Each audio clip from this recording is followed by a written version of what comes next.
శుక్లాంబరధరం విష్ణుం శశివర్ణం చతుర్భుజం ప్రసన్నవదనం ధ్యాయేత్ సర్వవిఘ్నోపశాంతయేత్. గురుర్బ్రహ్మా గురుర్విష్ణుః గురుర్దేవో మహేశ్వరః గురుః సాక్షాత్ పరబ్రహ్మ తస్మై శ్రీగురవై నమః. వ్యాసాయ విష్ణురూపాయ వ్యాసరూపాయ విష్ణవే నమో వై బ్రహ్మనిధయే వాసిష్ఠాయ నమో నమః. కూజంతం రామ రామీతి మధురం మధురాక్షరం ఆరుహ్య కవితాశాఖాం వందే వాల్మీకికోకిలం. శృతిస్మృతిపురాణానాం ఆలయం కరుణాలయం నమామి భగవత్పాదశంకరం లోకశంకరం. సదాశివసమారంభాం శంకరాచార్యమధ్యమాం అస్మదాచార్యపర్యంతాం వందే గురుపరంపరాం.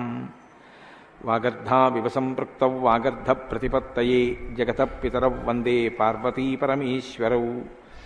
సూక్తిం సమగ్రయతున స్వయమేవ లక్ష్మీః శ్రీరంగరాజమహిషీ మధురైః కటాక్షైః. వైదగ్ధ్యవర్ణకునగుంభనగౌరవైర్యాం కండూలకర్ణకుహరాः కవయోధయంతి. హైమోర్ధ్వపుండ్రమజహన్మకుటం సునాసం మందస్మితం మకరకుండలచారుగండం బింబాధరం బహుళదీర్ఘకృపాకటాక్షం శ్రీవేంకటేశముఖమాత్మని సన్నిధత్తాం. మనోజవం మరుతతుల్యవేగం జితేంద్రియం బుద్ధిమతాం వరిష్టం వాతాత్మజం వనరయూధముఖ్యం శ్రీరామదూతం శిరసా నమామి. జయత్యతి బలో రామో లక్ష్మణశ్చ మహాబలః రాజాజీతి సుగ్రీవో రాఘవేణాభిపాలితః. దాసోహం కోసలేంద్రస్య రామస్యాక్లిష్టకర్మణః హనుమాన్ శత్రుసైన్యానాం నిహంతా మారుతాత్మజః. నరావణసహస్రం మే యుద్ధే ప్రతిఫలం భవేత్ శిలాభిస్తు ప్రహరతః పాదపైశ్చ సహస్రశః. అర్దయిత్వా పురీం లంకాం అభివజ్య చ మైథిలీం సమృద్ధార్థో గమిష్యామి విశతాం సర్వరక్షసాం. ధర్మాత్మా సత్యసంధశ్చ రామో దశరథిర్యది పౌరుషే చ ప్రతిద్వంద్వశరైరం జహిరావిణిం. ఆపదామపహర్తారం దాతారం సర్వసంపదాం లోకాభిరామం శ్రీరామం భూయో భూయో నమామ్యహం. శరజ్యోత్స్నాశుద్ధాం శశీతజటాజూటమకుటాం వరత్రాసత్రాణస్ఫటికఘటికా పుస్తకకరాం. సకృన్నత్వా నత్వా కథమివ సతాం సన్నిధదతే మధుక్షీరద్రాక్షా మధురిమధురీణాః ఫణితయః. హరి ఓం. పరమేశ్వర స్వరూపమైన సభకి నమస్కారం. ఈనాడు శంకర భగవత్పాదుల చేత ప్రతిష్ఠించబడినటువంటి భారతదేశం నాలుగు మూలలా ఉన్నటువంటి 4 పీఠాలలో సార్వభౌమ పీఠంగా పరిగణింపబడినటువంటి దక్షిణ భారతదేశంలోని శృంగగిరి పీఠానికి ఆధ్వర్యం వహిస్తున్న పూజ్యపాదులు శ్రీ శ్రీ శ్రీ భారతీతీర్థస్వామి వారి యొక్క దివ్యమైనటువంటి సందేశంతో ప్రారంభమై వారి యొక్క అనుగ్రహ ఆశీస్సులతో ప్రారంభమైన ఈ శ్రీరామాయణ యజ్ఞ కార్యక్రమంలో 42 రోజుల పాటు 7 రోజులు ఒక కాండ చప్పున 6 కాండలు 6 ఏళ్లు 42 రోజులలో పూర్తి చేసి చిట్ట చివర పట్టాభిషేకం వరకు శ్రీరామాయణాన్ని సంపూర్ణంగా ప్రవచనం చేసేటటువంటి భాగ్యం నాకు కలగడం పరమేశ్వరుని యొక్క నిర్హేతుక కృపాకటాక్ష వీక్షణంగా భావన చేస్తున్నాను. శ్రీరామాయణం నిజంగా శ్రీరామాయణమే. ఎందుచేత నేను ఈ మాట అంటున్నానంటే ఇప్పుడే మీరు పీఠాధిపతుల యొక్క అనుగ్రహ భాషణంలో విన్నారు. వేదవేద్యే పరే పుంసి జాతే దశరథాత్మజే వేద ప్రచేతసాదాసీత్ సాక్షాత్ రామాయణాత్మన అంటారు. అందులో ఎంత గొప్ప మాట అన్నారంటే వేదవేద్యే పరే పుంసి, వేదము చేత ప్రతిపాదింపబడినవాడు, వేదము చేత తెలియబడేటటువంటి వాడు, వేదము ప్రమాణముగా ధర్మానుష్ఠానము చేసి మానవ జన్మ తరింప చేసుకుని భగవంతుని యొక్క అనుభవాన్ని మనం పొందడానికి వీలైనటువంటి స్థితిని కలిగి ఉన్నవాడైనటువంటి పరమేశ్వరుడు రామచంద్రమూర్తిగా ఈ భూమండలం మీద అవతరించి 11,000 సంవత్సరములు కరచరణాదులతో నడయాడాడు. రాముడు వేదము చేత ప్రతిపాదింపబడినటువంటి పరమేశ్వర స్వరూపం. ఆ భగవంతుడే రాముడిగా వచ్చాడు. భగవంతుణ్ణి ప్రతిపాదించేటటువంటి వేదం వాల్మీకి మహర్షి నోటి వెంట శ్రీరామాయణంగా వచ్చింది. అందుకే శ్రీరామాయణానికి వేదోపబృంహణము అని పేరు. వేదమే రామాయణం. వేదం దేన్ని ప్రతిపాదిస్తుంది? ప్రధానంగా వేదమంతా ధర్మమే ప్రతిపాదన చేస్తుంది. ధర్మం అంటే ఏమిటి? ధ్రియతేవా జనైరితి ధర్మం అని అమరకోశం. ధర్మం అంటే తెలుసుకోవడం ధర్మంలో ఒక భాగం. కేవలం తెలుసుకోవడం ధర్మం కాదు. తెలుసుకున్నాడు, అనుష్ఠించడు. అప్పుడు ధర్మమా అంటే ధర్మం కాదు. మీరు శ్రీరామాయణాన్ని జాగ్రత్తగా పరిశీలనం చేస్తే రాముడికి ఎన్ని తెలుసో ఎంత తెలుసో, రావణుడికి అన్ని తెలుసు అంతా తెలుసు. కానీ రాముడి ముందు రావణుడు ఎందుకు నిలబడలేకపోయాడు? ఒక్కటే కారణం, తాను తెలుసుకున్నది తాను విన్నది అనుష్ఠించాడు రామచంద్రమూర్తి. తాను విన్నది తాను తెలుసుకున్నది తన సౌకర్యానికి అనుగుణంగా మార్చుకుని దబాయించి బ్రతికే ప్రయత్నం చేస్తాడు రావణాసురుడు. ధర్మాన్ని మీరు తెలుసుకోవడం ప్రధానం ఎంతో, దాన్ని అనుష్ఠించడం కూడా అంతే అవసరం. అనుష్ఠానానికి పనికిరానటువంటి ధర్మం ఉపయోగం లేనిదవుతుంది. ఇంట్లో కర్ర ఉంది, వీధిలో కుక్క ఉంది. కుక్క మీ మీద పడడానికి ఉద్యుక్తమవుతున్న సమయంలో మీ ఇంట్లో కర్ర ఉంది కదా అని మీ మీద పడ్డం మానదు. మీ చేతిలో కర్ర ఉంటే కుక్క మీ మీద పడకుండా ఉంటుంది. ధర్మో రక్షతి రక్షిత అన్న మాటకు అర్థం ఏంటంటే, మీరు ధర్మాన్ని అనుష్ఠిస్తే మిమ్మల్ని ధర్మం కాపాడుతుంది. ధర్మం విషయంలో తెలుసుకోవలసినటువంటి అత్యంత ముఖ్యమైన విషయం ఒకటి ఉంటుంది. ధర్మం ఇలా అనుష్ఠిస్తే అలా వెంటనే ఫలితం ఇవ్వాలని ఎక్కడ ఉండదు, ఒకచో అలా ఉండొచ్చు. ధర్మం ఎటువంటిదంటే, పంట పండడం కోసమని చెప్పి వ్యవసాయదారుడు భూమిని దున్నడం మొదలు పెడతాడు. భూమిని దున్నగానే పంట పండుతుందా? భూమిని దున్నిన తరువాత వర్షం పడే వరకు ఎదురు చూడాలి. వర్షం పడితే పంట పండుతుందా? విత్తనాలు వేయాలి. విత్తనాలు వేస్తే పంట పండుతుందా? మొలకలెత్తాలి. మొలకలెత్తినంత మాత్రాన పంట పండుతుందా? దానికి చీడా పీడా పట్టకుండా సస్యరక్షణ చేసుకోవాలి. 6 గాలము శ్రమిస్తే చిట్ట చివర ఆ పంట బాగా చేతికొచ్చి ఫలసాయాన్ని ఇస్తుంది.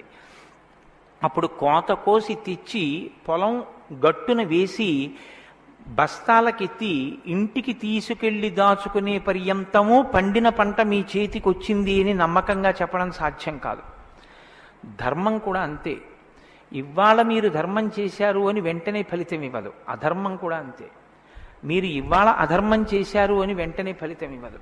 లోకంలో మీరు చూస్తూ ఉంటారు, ఒక్కొక్కడు చాలా పాపాచరణముతో ఉంటాడు, ఈశ్వరుని యందు భక్తి ఉండదు, శాస్త్రం ఏది వద్దందో అది చేస్తూ ఉంటాడు, కానీ సర్వసుఖములను అనుభవిస్తూ ఉంటాడు. మనకేమనిపిస్తుందంటే, ఆయన ఈశ్వరుణ్ణి ధిక్కరించాడు కదా, ఆయన ఏం ధర్మం పాటించట్లేదు కదా, ఆయన ఏం వేద ప్రమాణాన్ని అంగీకరించట్లేదు కదా, ఆయన సంతోషంగా సుఖంగా ఉన్నాడు.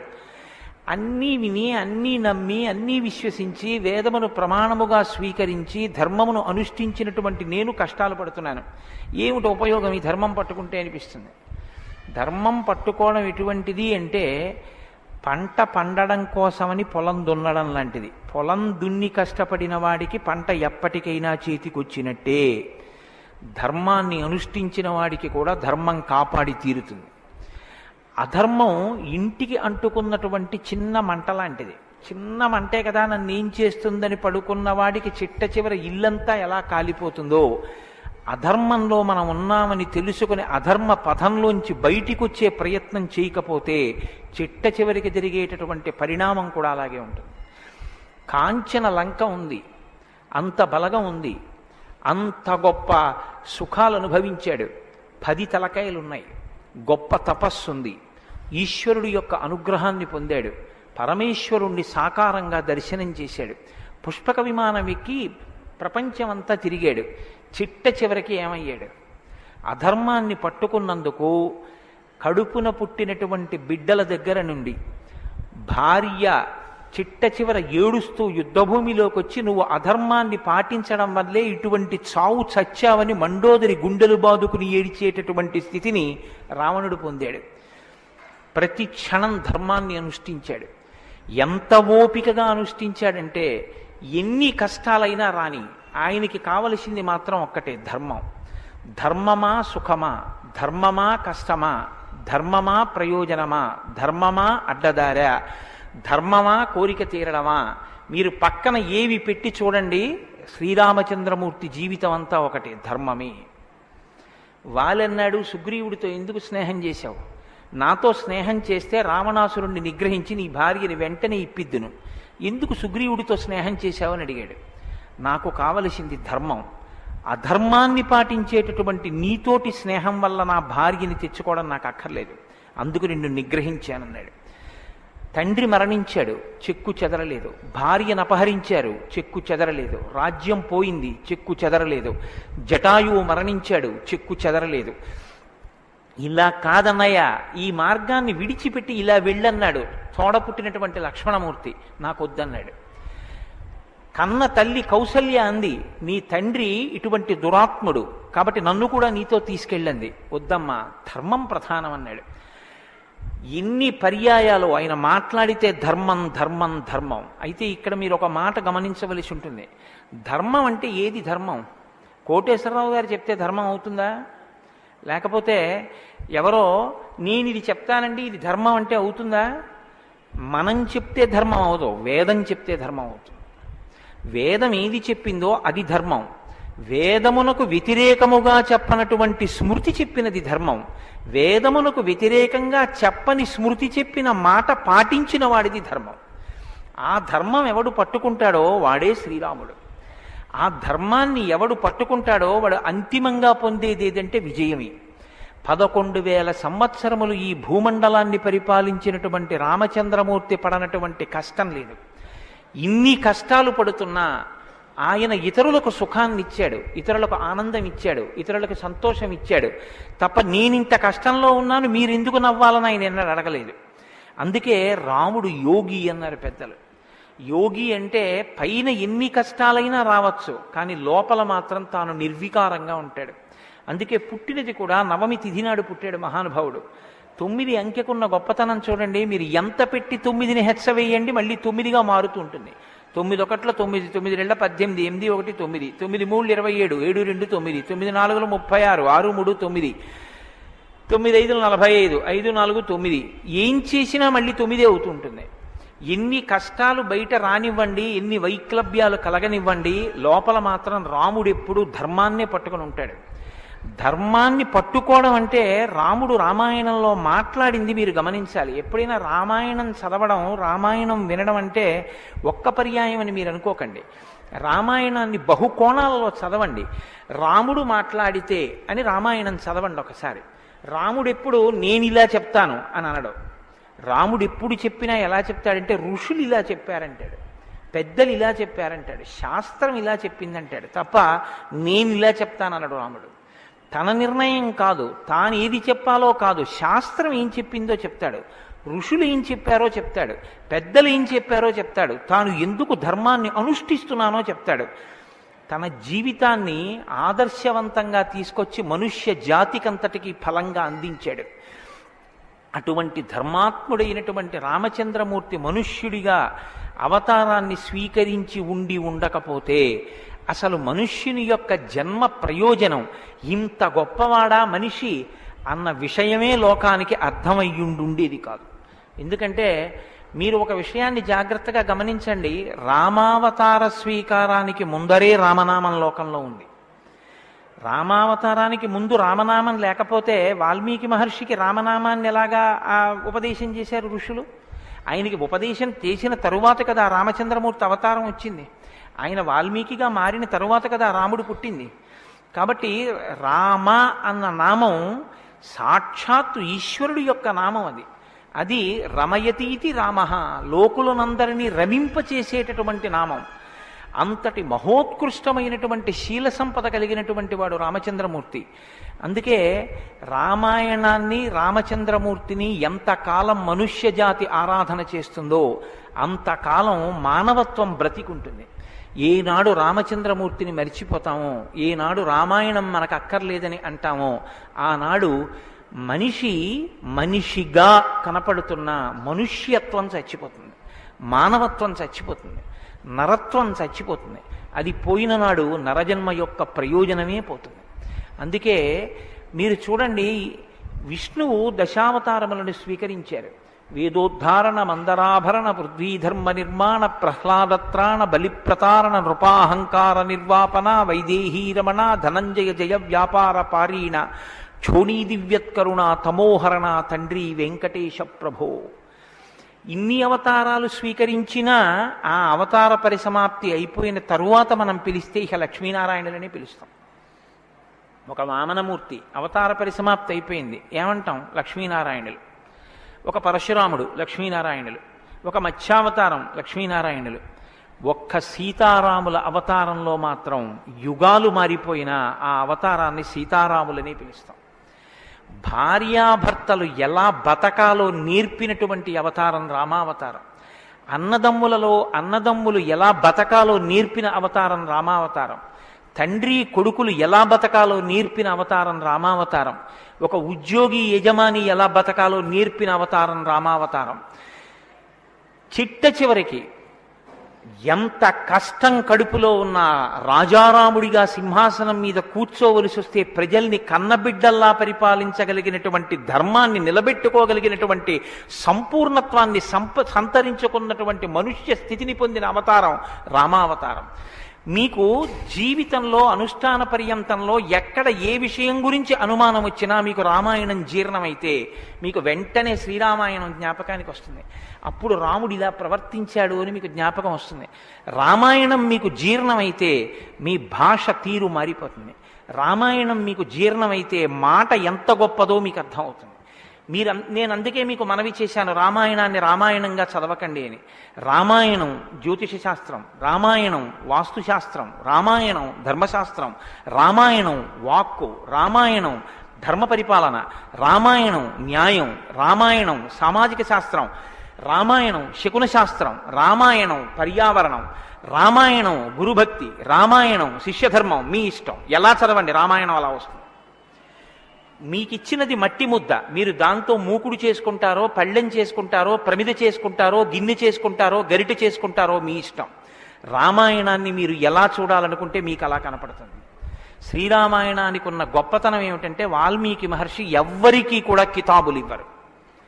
రావణాసురుడు దుష్టుడని వాల్మీకి మహర్షి అనరు. వాల్మీకి మహర్షి చెప్పేది ఇలా చేశాడని చెప్తారు. తెల్లవారకట్ట లేచాడు, పరస్త్రీ పట్ల కామంతో మనసు కదిలింది. నీకు నచ్చి నీకు కూడా అలా ఉండాలనుకుంటే నీ ఇష్టం, నీ తల కూడా తెగిపోతుంది. నీవు కూడా పుత్రమిత్ర కళత్రాదులతో భంగపాటు పొందుతావు. రాముడు నిద్రలేస్తూనే నదీ స్నానం చేసి సంధ్యావందనం చేశాడు. నువ్వు రాముడిలా ఉండాలనుకుంటే 7 తరాలు తరిస్తాయి. నీకేది కావాలో నువ్వు నిర్ణయించుకో. రాముడు గొప్పవాడని చెప్పరు, రావణుడు తక్కువవాడని చెప్పరు. నువ్వేది తెలుసుకోవాలో అది నువ్వు తెలుసుకొని అనుష్ఠించాలి. అది శ్రీరామాయణం యొక్క గొప్పతనం. అంత గొప్ప అవతారంలో రాముడు ఎప్పుడు మాట్లాడినా ఋషివాక్కుని సమర్థిస్తాడు. రాముడు ఎప్పుడు మాట్లాడినా వేదవాక్కుని సమర్థిస్తాడు. రాముడు ఎప్పుడు మాట్లాడినా ధర్మాన్ని సమర్థిస్తాడు. ఇది మీరు బాగా జ్ఞాపకం పెట్టుకోవాలి. మనం శ్రీరామాయణం వింటున్నది శృంగగిరి పీఠంలో వింటున్నాం.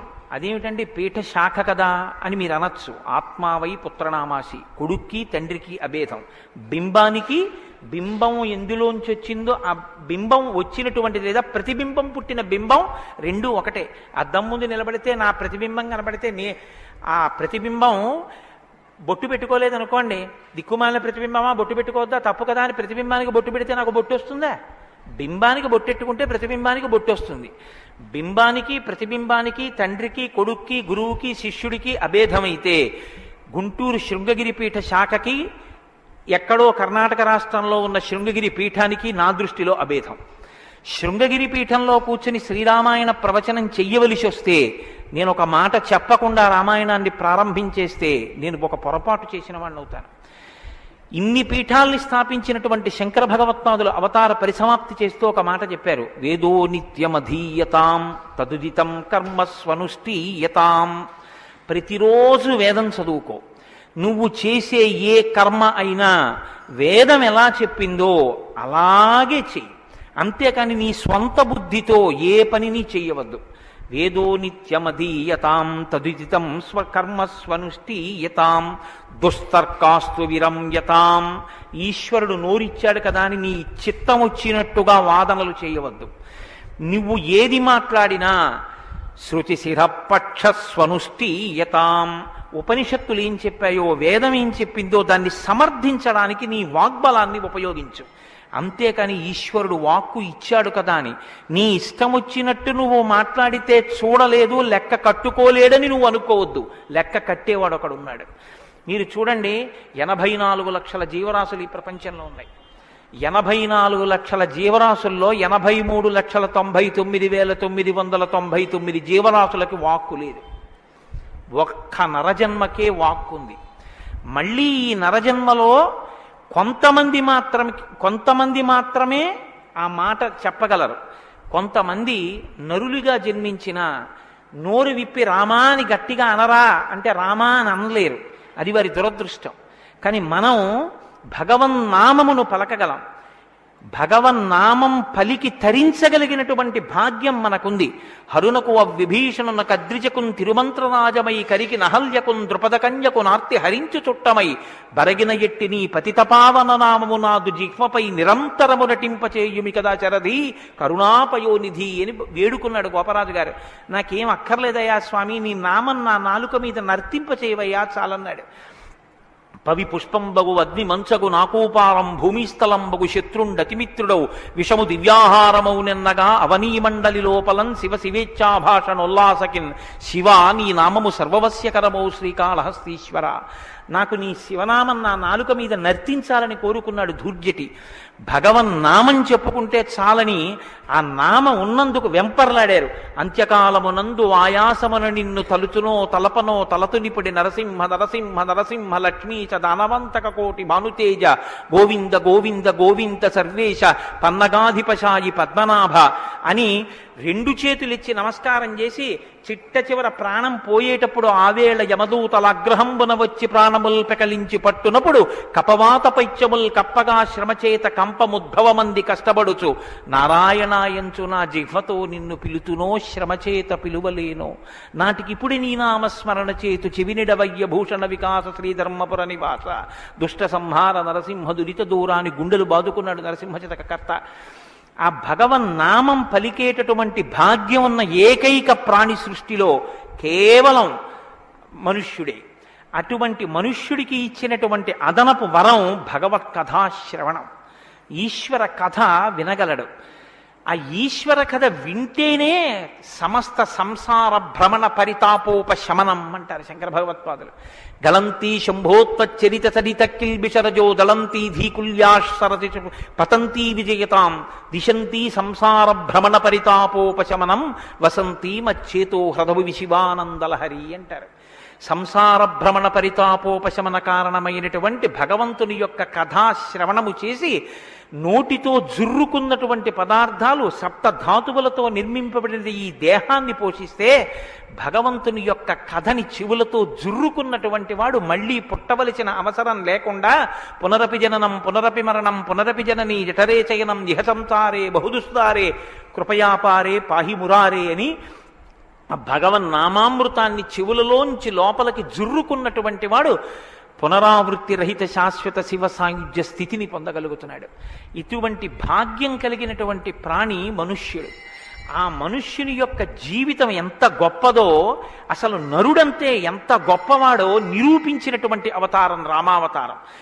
నరుడిగా జన్మించి రామ కథ వినకపోతే, రాముని యొక్క గొప్పతనాన్ని వినకపోతే, రాముడు మనకి చేసిన మహోపకారం ఏమిటో తెలుసుకుని కృతజ్ఞతలు ఆవిష్కరించకపోతే అంతకన్నా కృతజ్ఞుడు వేరొకడు ఉండడు.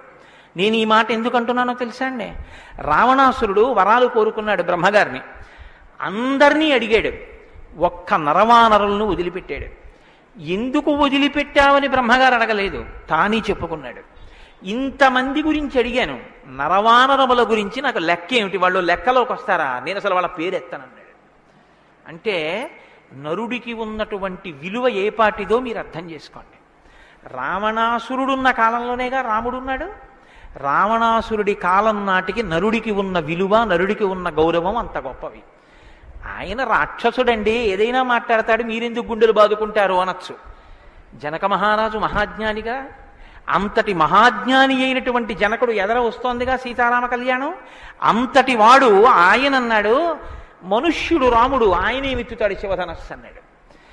మనుష్య జన్మ అంటే అంత చులకనగా చూడబడినటువంటి రోజుల్లో నరుడంటే ఎంత గొప్పవాడో నిరూపించి చూపించాడు. అందుకే ఆయన అవతార పరిసమాప్తి చెయ్యాలి అంటే రావణ సంహారం చేసేసి అవతార పరిసమాప్తి చేసి ఇచ్చు. కానీ ఆయన అలా చేయలేదు, ప్రతిజ్ఞ చేశారు. దశవర్ష సహస్రాన్ని దశవర్ష శతానిచ, నేను 11,000 సంవత్సరములు ఈ భూమండలం మీద నడుస్తానన్నారు. దేని కొరకు అంటే 11,000 సంవత్సరములు నేను ఈ భూమి మీద ఉండి భార్యాసహితుడనై బిడ్డల్ని కని ధర్మాన్ని అనుష్ఠించి ఒక నరుడు ధర్మాన్ని పట్టుకుంటే ఎంత గొప్పవాడు కాగలడో నిరూపిస్తానన్నాడు రాముడు. అటువంటి నరుడి కథ అయినటువంటి రామకథ వినకపోతే, రాముడికి కృతజ్ఞతలు ఆవిష్కరించకపోతే, మనసార రామనామం చెప్పకపోతే, రామచంద్రమూర్తికి నమస్కరించకపోతే ఆ జన్మ వృధా అయిపోయినటువంటి జన్మ. అంతటి మహాత్ముడు రామచంద్రమూర్తి. కాబట్టి వేదవేద్యే పరే పుంసీ జాతే దశరథాత్మజే వేద ప్రచేతసాదాసీత్ సాక్షాత్ రామాయణాత్మన. వేదము వేదోపబృంహణమై రామకథగా భూలోకంలో వచ్చింది. ఆ వేదము ఈశ్వరుని యొక్క శ్వాస. ఈ వేదము వాల్మీకి గిరి సంభూత. వాల్మీకి అనబడేటటువంటి పర్వతంలోంచి పుట్టినటువంటి ఒక జీవనది. వేదము మనం వెళ్ళి స్నానం చెయ్యాలి, మనం వెళ్ళి దర్శనం చెయ్యాలి. రామాయణము ప్రవహించి ఇంటింటి ముందు నుంచి వెళ్ళిపోయినటువంటి గంగ లాంటిది. దక్షిణామూర్తి వేదం, శంకరాచార్యుల వారు రామాయణం. దక్షిణామూర్తి ఎక్కడో ఒక్క చోట కూర్చుని ఉంటారు. సనక సనందనాథులు కూడా ఆయన కూర్చున్న చోటికే వెళ్ళి నమస్కారం చేసి జ్ఞానోపలబ్ధి పొందాలి. శంకరాచార్యుల వారు అలా కాదు. శంభోర్మూర్తిశ్చరతి భువనే శంకరాచార్య రూప.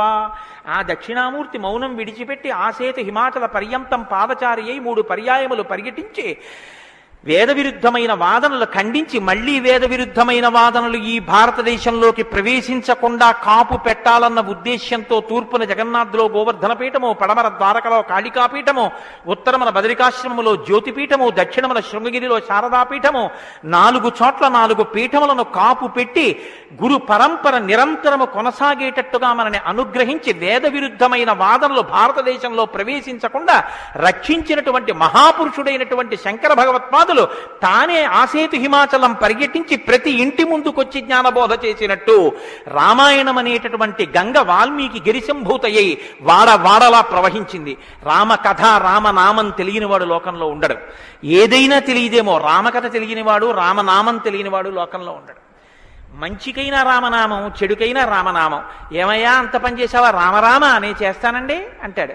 ఏదైనా చూడకూడదు చూస్తే రామరామ ఇలాంటిది చూశానేమండి అంటాడు.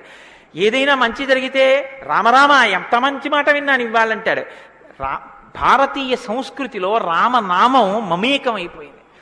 అటువంటి రామాయణం, అటువంటి రామనామం ధర్మానికి ఆలవాలం. ధర్మాన్ని వ్యతిరేకించడం కన్నా ఘోరమైన పాపం లోకంలో ఇంకోటి ఉండదు. ఇవాల్టి రోజున రామాయణం యొక్క ఆవశ్యకత మరీ ఎక్కువ. ఎందుచేతనో తెలుసా అండి? ఒకానొకప్పుడు ధర్మానికి వ్యతిరేకంగా మాట్లాడితేనే చాలా దోషం. అటువంటిది ఇవాళ ఏ స్థితి వచ్చేసిందంటే, ధర్మాన్ని ధర్మము అని పేరు పెట్టి వ్యతిరేకంగా మాట్లాడితే బాగుండదని ధర్మానికి ఇంకొక పేరు పెట్టి వ్యతిరేకంగా మాట్లాడే రోజులు వచ్చాయి. ఒకడు ఆవుని చంపేయాలనుకున్నాడు. ఆవుని చంపేయండి అంటే మిగిలిన వాళ్ళు బుద్ధి ఉందా లేదా అంటారు. అందుకని ఆవుని ఇంకొక క్రూర మృగం పేరు పెట్టి పిలిచి చంపేయమన్నాడు వాడు. ఎంత గడుసరితనం చూడండి. ఈ పులిని చంపేయండి అన్నాడు. పులిని చంపేయండి అంటే చూడని వాడు ఏమనుకుంటాడు? పులిని చంపేస్తే తప్పేమిటి, వచ్చి ఊళ్ళ మీద పడిపోతుంది అనుకుంటాడు.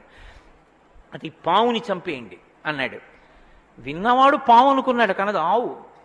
ఆవుని చూపించి పావుని చంపేయండి అన్నాడు. వాడికి తెలియదా ఇది ఆవు అని? తెలుసు.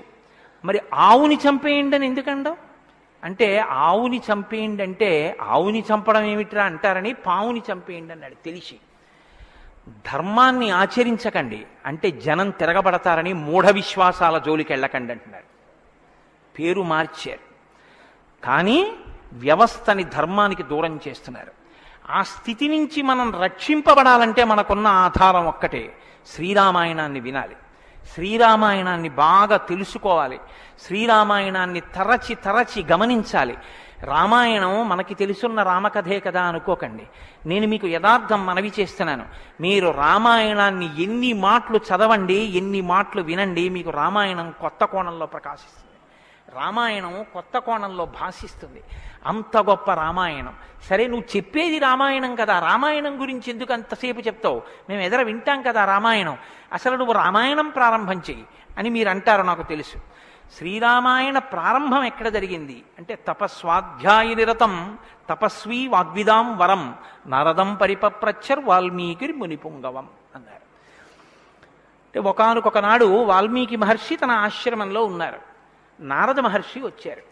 నారద మహర్షి వస్తే వచ్చిన నారద మహర్షి ఎటువంటి వారో చెప్తున్నారు మొదట. ఏదో నారదుడు వచ్చారు, వాల్మీకి అడిగారు, అది కాదు ఆ శ్లోకం. మీరు ఆ శ్లోకాన్ని చాలా జాగ్రత్తగా గమనించాలి. ఎటువంటి నారదుడు ఎటువంటి వాల్మీకి మహర్షి ఆశ్రమానికి వచ్చారట? తపస్వాధ్యాయ నిరతం తపస్వి వాగ్విదాం వరం నారదం పరిపప్రచ్చర్ వాల్మీకిర్ మునిపుంగవం. ఈ శ్లోకం నేను చెప్పే ముందు మీతో ఒక మాట నేను మనవి చెయ్యాలి. వాల్మీకి మహర్షి ఆశ్రమానికి నారదుడు వచ్చి సంక్షేప రామాయణం చెప్పిన తరువాత కదా రామాయణం ప్రచారంలోకి వచ్చింది. వాల్మీకి మహర్షి ఆశ్రమానికి నారద మహర్షి వచ్చిన తరువాత రామాయణాన్ని ఎవరికి నేర్పారు? ఆయన రచన చేసి మొట్టమొదట ఎవరికి నేర్పి ఉండాలి? ప్రవాహము అంటే ఎవరి ద్వారానో వెళ్ళాలి కదా. అది మొట్టమొదట లోకంలో దాన్ని ప్రచారం ఎవరితో ప్రారంభమైంది? వాల్మీకి రామాయణ రచన చేసి ఎవరికి నేర్పారు? వాల్మీకి రామాయణ రచన చెయ్యగానే నేర్పిన మొట్టమొదటి శిష్యులు లవకుశులు. లవకుశులకి మొట్టమొదట రామాయణం నేర్పుంటే సీతమ్మ వాల్మీకి ఆశ్రమంలో ఉందా లేదా? ఉంది. వాల్మీకి ఆశ్రమంలోకి సీతమ్మ వచ్చి లవకుశులు పెద్దవాళ్ళై గురువు గారి దగ్గర శ్రీరామాయణాన్ని ఉపదేశం పొందడానికి యోగ్యమైనంత వయస్సు వచ్చేసిన తరువాత నారద మహర్షి వచ్చారు. వచ్చి సంక్షేప రామాయణం చెప్పారు. అప్పటి వరకు రామాయణం లేదు లోకంలో, అంతే. ఇంకా తర్వాత కదా వాల్మీకి రచించారు సంక్షేప రామాయణం విన్నాక. కాబట్టి ఇప్పుడు రామాయణ కథ ఏ స్థాయిలో ఉంది, ఏ స్థితి దగ్గర ఉంది? రామాయణ రచన మొదలయ్యేప్పటికే రామాయణం పూర్తయిపోయే స్థితిలో ఉంది. రామాయణం పూర్తయిపోయే స్థితిలో రామాయణ రచన ప్రారంభమైంది. ఇది మీరు గమనించాలి. రామచంద్రమూర్తి పుట్టక ముందు రామాయణాన్ని రచించలేదు వాల్మీకి. రామచంద్రమూర్తి పట్టాభిషేకాత్ పూర్వం రామాయణ రచన జరగలేదు. రామాయణ రచన ఎప్పుడు జరిగినట్టు? రామచంద్రమూర్తి పట్టాభిషేకం చేసుకుని సీతమ్మ తల్లిని అడవులలో విడిచిపెట్టి అడవులలో ఉన్న సీతమ్మని వాల్మీకి మహర్షి తన కుటీరానికి తీసుకెళ్లి లవకుశులు జన్మించి వాళ్ళు పెరిగి పెద్దవాళ్ళై యోగ్యులై విద్యాభ్యాసం చేసి సంగీత విద్యలో మంచి నిష్ణాతులై వాల్మీకి మహర్షి రచించిన రామాయణాన్ని బోధ చేస్తే నేర్చుకుని లోకంలో ప్రచారం చెయ్యగలిగినంత వయస్సు వాళ్ళు వచ్చిన తరువాత నారద మహర్షి వచ్చారు అక్కడికి. అలా ఎందుకు జరగాలి అంటే, వచ్చినటువంటి మహానుభావుడు రామచంద్రమూర్తిగా వచ్చాడు, మనుష్యుడిగా నడిచి చూపించేశాడు. అప్పటికే 11,000 సంవత్సరాలు ఇంచుమించు పూర్తయిపోతున్నాయి. జరిగిన కథ జరిగిపోయింది. జరిగిన కథ జరిగిపోయిన తర్వాత ఇప్పుడు వచ్చాడు నారదుడు. ఇప్పుడు జరిగిపోయిన కథలో అడుగు తీసి అడుగు వేస్తే ధర్మం. రామాయణంలో అడుగు తీసి అడుగేస్తే ఎంత కథ చెప్పాలండి నారదుడు వాల్మీకి మహర్షికి? రాముడు పుట్టుక ముందు దగ్గర నుంచి చాలా కష్టపడి రాముడు ఇలా మాట్లాడాడు, రాముడు అలా మాట్లాడాడు, సీతమ్మ రాముడి దగ్గరికి ఇలా వెళ్ళింది, దశరథ మహారాజు గారి దగ్గరికి రాముడు ఇలా వెళ్ళాడు, రాముడు కౌసల్య దగ్గరికి ఇలా వెళ్ళాడు, రాముడితో ఇలా మాట్లాడాడు, ఇవన్నీ నారదుడు చెప్పాలి. నారదుడు ఎలా చెప్పగలడు? చెప్పగలడు. సర్వజ్ఞుడు, మహానుభావుడు, గురుస్వరూపం కాబట్టి చెప్పగలడు. కానీ అలా చెప్తూ వెడితే రామాయణం ఎవరు చెప్పినట్టు అవుతుంది? నారదుడు చెప్పింది వాల్మీకి రాసింది అవుతుంది. మరి వాల్మీకి రామాయణ రచన చేశారని మనం ఎలా చెప్తున్నాం? ఒకటే కారణం, సంక్షేప రామాయణమే నారదుడు చెప్పాడు. కేవలం ఒక 100 శ్లోకాల దగ్గరలో రామకథని ఒక్కసారి అలా చిన్న మాల కింద అల్లి చెప్పి వెళ్ళిపోయాడంతే. మిగిలిన రామకథ రాముడు ఎలా కదిలాడో, ఎలా అడుగేశాడో, ఎలా నడిచాడో, ఎలా మాట్లాడాడో ఇవన్నీ వాల్మీకి మహర్షికి కనపడ్డాయి. ఎప్పుడు? అయిపోయాక కదండి. రాముడు పుట్టేశాక, రాముడు మాట్లాడాక, రాముడి పెళ్ళైపోయాక, రాముడు యుద్ధం చేశాక, రాముడు అప్పుడు సీతమ్మతో అంతఃపురంలో ఇలా మాట్లాడాడని వాల్మీకి తెలిసింది. ఎలా తెలిసింది? 2 కారణాలతో తెలియాలి. రాముడు చెప్పాలి, 2 వాల్మీకి ఊహ చెయ్యాలి. రాముడు చెప్తే అన్నీ అలా ఏకాంతంలో తాను సీతమ్మతో మాట్లాడినవి కూడా చెప్తాడా? మర్యాదా పురుషోత్తముడైన వాడు. 2 ఊహ చేస్తే ఊహ నిజం కావాలని ఎక్కడుంది? అప్పుడు రామాయణం మీరు వేదోపబ్రహ్మణంగా ప్రమాణంగా ఎలా స్వీకరించి చెప్పుకుంటున్నారు ఇవాళకి? కాబట్టి ఆ రెండిటికి మధ్యలో ఏదో ఉండాలి మీరు నమ్మాలంటే కదా. ఇప్పుడు చెప్పండి, రామాయణం ఓ కొత్త కోణంలో మీరు వినవలసిన అవసరం ఉందా లేదా ప్రారంభంలోనే? కాబట్టి నారదుడు వచ్చాడు, వాల్మీకి చెప్పాడు, అంతే. వినకండి. ఎటువంటి నారదుడు వచ్చాడు, ఎటువంటి వాల్మీకి చెప్తున్నాడు, అసలు ఏ స్థితిలో ఉన్నారు ఇప్పుడు వాల్మీకి మహర్షి అంటే సీతమ్మ తల్లి ఆయన ఆశ్రమంలో ఉంది. సీతమ్మ తల్లి ఊరట పొందడానికి కావలసిన వాతావరణం ఆశ్రమంలో ఉంది. ఆయన నిరంతరము కూడా తపస్వి అయి ఉన్నారు. తపస్వి అంటే కృచ్ఛచాంద్రాయణాది వ్రతములు చేసేటటువంటి వాడు. అంటే శుక్లపక్షంలో తిథులు పెరుగుతున్నప్పుడు ఒక్కొక్క ముద్ద పెంచుకుంటూ పెడతారు, పౌర్ణమికి పూర్తిగా భోజనం చేస్తారు. బహుళపక్షంలో ఒక్కొక్క ముద్ద తగ్గిస్తూ అమావాస్య వచ్చేటప్పటికి పూర్ణంగా ఆహారం విడిచిపెట్టేస్తారు. ఇలా విడిచిపెట్టి నిరంతరం వేదం చదువుకుంటూ వేదము చేత ప్రతిపాదింపబడిన పరమేశ్వర స్వరూపాన్ని ఇక్కడే అనుభవంలోకి తెచ్చుకునే ప్రయత్నం చేస్తారు. అహం బ్రహ్మాస్మి అంటే అది కదండి శృంగగిరి పీఠానికి మహావాక్యం, అహం బ్రహ్మాస్మి, నేనే ఈశ్వరుడను అన్న వాక్యాన్ని అనుభవపూర్వకం చేసుకోవాలి. దానికి ఈ వ్రతం అంతా కర్మాచరణం. ఇప్పుడు ఈ కర్మాచరణం అంతా చేసి తపిస్తున్న వాల్మీకి దేని కొరకు తపిస్తున్నారు? బ్రహ్మముగా తనను తాను తెలుసుకొనుట కొరకు ప్రయత్నిస్తున్నారు. ఇప్పుడు యోగ్యమైన కాలం సిద్ధించింది. యోగ్యమైన కాలం సిద్ధిస్తే ఉపదేశం చెయ్యడానికి రావలసిన వాడు ఎవరు రావాలి? గురువుగారు రావాలి. గురువుగారి కన్నా మంగళస్వరూపం లోకంలో ఉంటుందా? ఇంకుండదు. అన్నిటికన్నా మంగళస్వరూపం ఏది అంటే గురువుగారి. గురువుగారి కన్నా గొప్పవాడు, గురువుగారి కన్నా అధికుడు లోకంలో ఉండడు.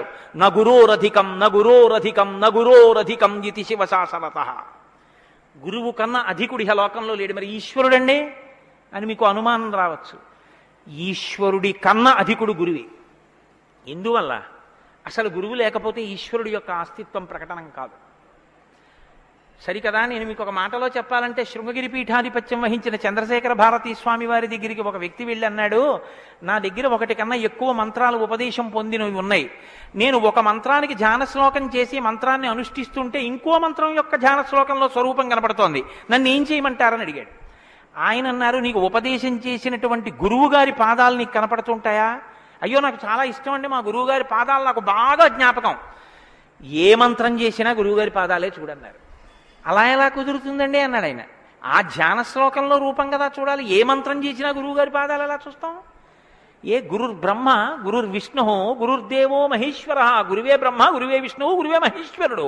ఇక గురువుగారి పాదాలే ఆ దేవతలన్నీ. కాబట్టి గురువుగారి పాదాలు చూస్తూ నువ్వు ఏ మంత్రం చెప్పినా ఆ మంత్రం సిద్ధిస్తుంది. అయినప్పుడు ఇప్పుడు గురుదర్శనమే మంగళకరమైనటువంటి దర్శనం. నారదుని యొక్క దర్శనం, నారదుని యొక్క పేరెత్తడం కన్నా గొప్పతనం ఇంకోట్లేదు. కాబట్టి ఇప్పుడు రామాయణ ప్రారంభం దేనితో ప్రారంభమైంది? గురువుగారి దర్శనంతో ప్రారంభమైంది.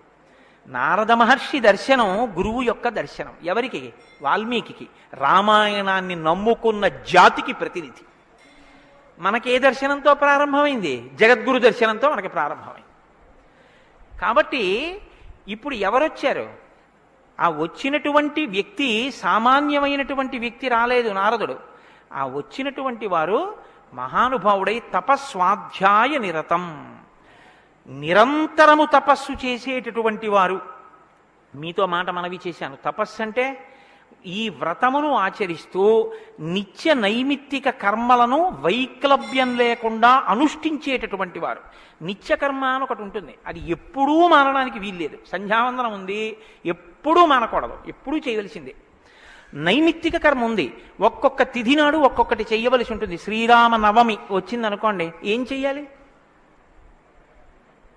శ్రీరామనవమి నాడు ఉదయం నుంచి రాత్రి వరకు శ్రీరామ జయరామ జయ జయరామ అన్న 13 అక్షరాల మంత్రాన్ని రాత్రి వరకు చేసి, రాత్రి ప్రదక్షిణం చేసి, ఉపవాసం చేసి, మరునాడు ఉదయం ఎక్కడ మీరు ఈ మంత్రం చేశారో అక్కడికి వచ్చిన తరువాత శ్రీరామ పట్టాభిషేక సర్గ, శ్రీరామావతార సర్గ, ఈ 2 సర్గలు పారాయణ చేయాలి.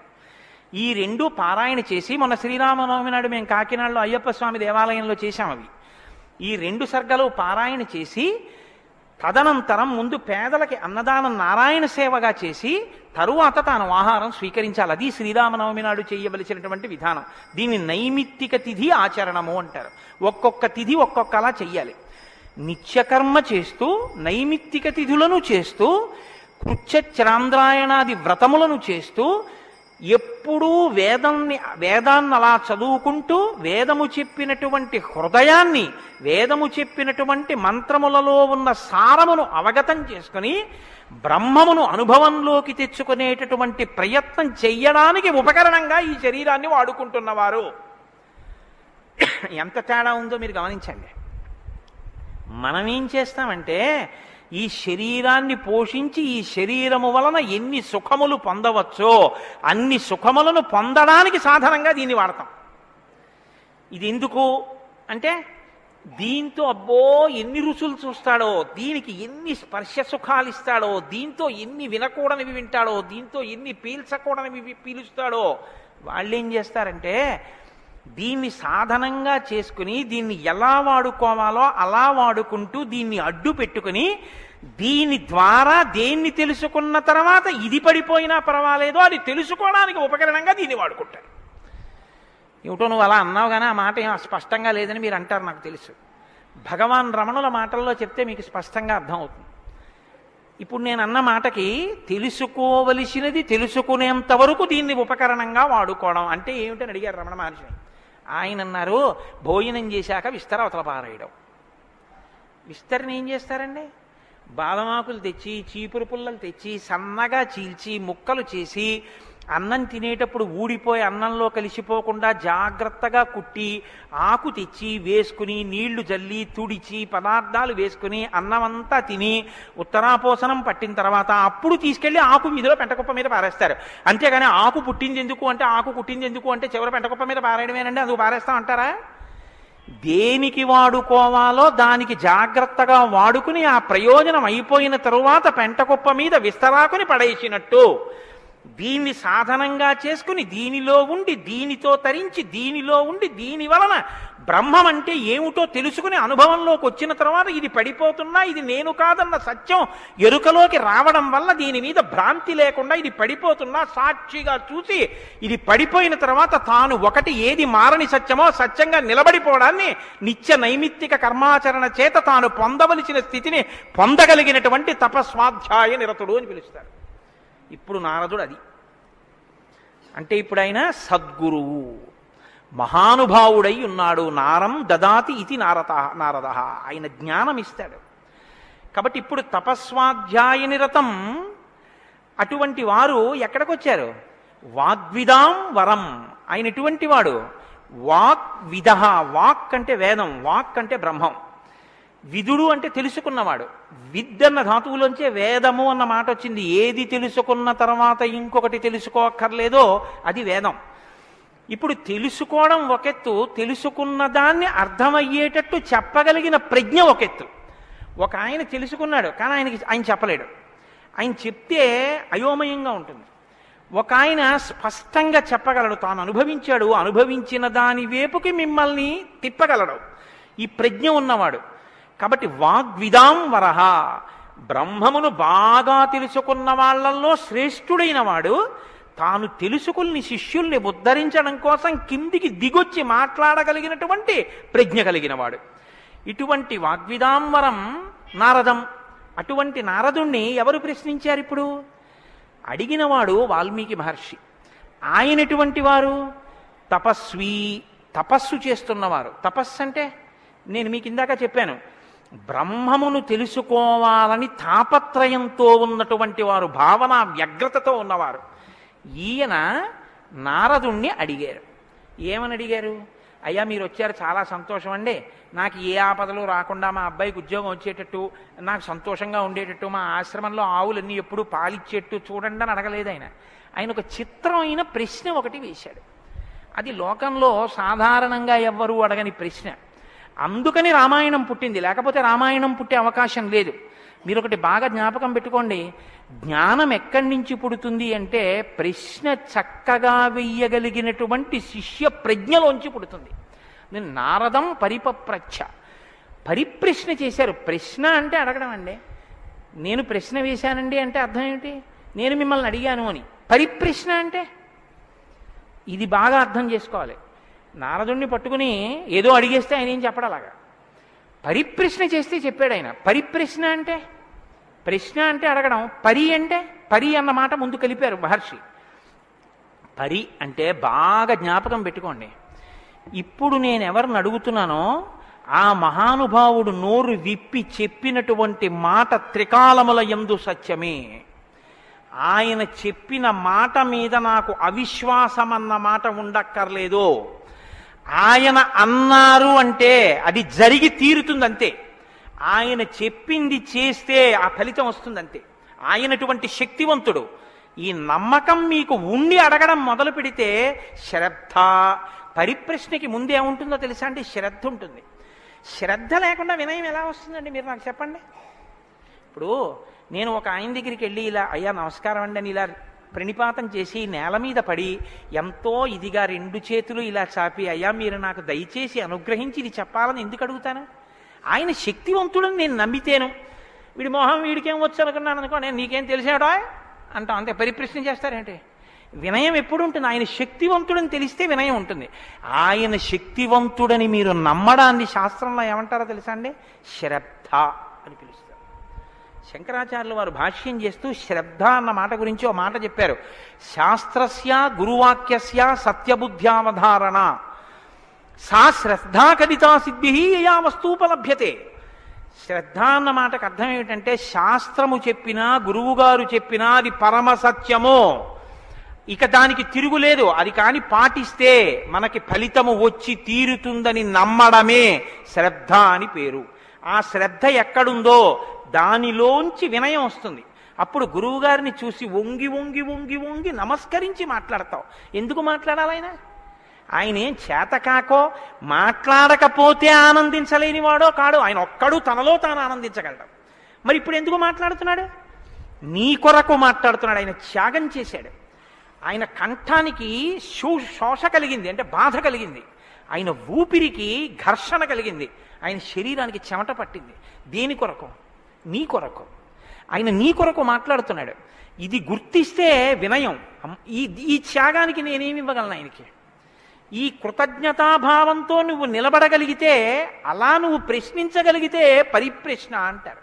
ఇప్పుడు నారదం పరిపప్రచ్ఛ ఇలా ప్రశ్న వేశాడు తప్ప ఏదో ప్రశ్న వేస్తే రామాయణం వచ్చిందని మీరు అనుకోకండి. పరిప్రశ్న చేస్తే రామాయణం వచ్చింది. ఇప్పటి వరకు నారదుడు ఏం మాట్లాడలేదు. మీరు బాగా గమనించండి. వచ్చాడంతే. లోపలికి వచ్చారు, వాల్మీకి మహర్షి చూశారు, అర్ఘ్యపాద్యాదులు ఇచ్చారు, కూర్చోబెట్టారు. ఇప్పుడు పరిప్రశ్న చేస్తున్నారు. ఏ ప్రశ్న వేస్తే అసలు రామాయణం గురించి చెప్పారు ఆయన?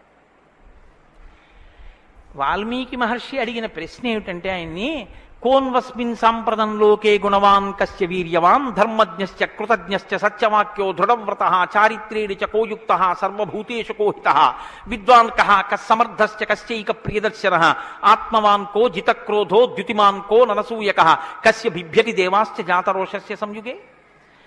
16 గుణములు అడిగాడు ఆయన.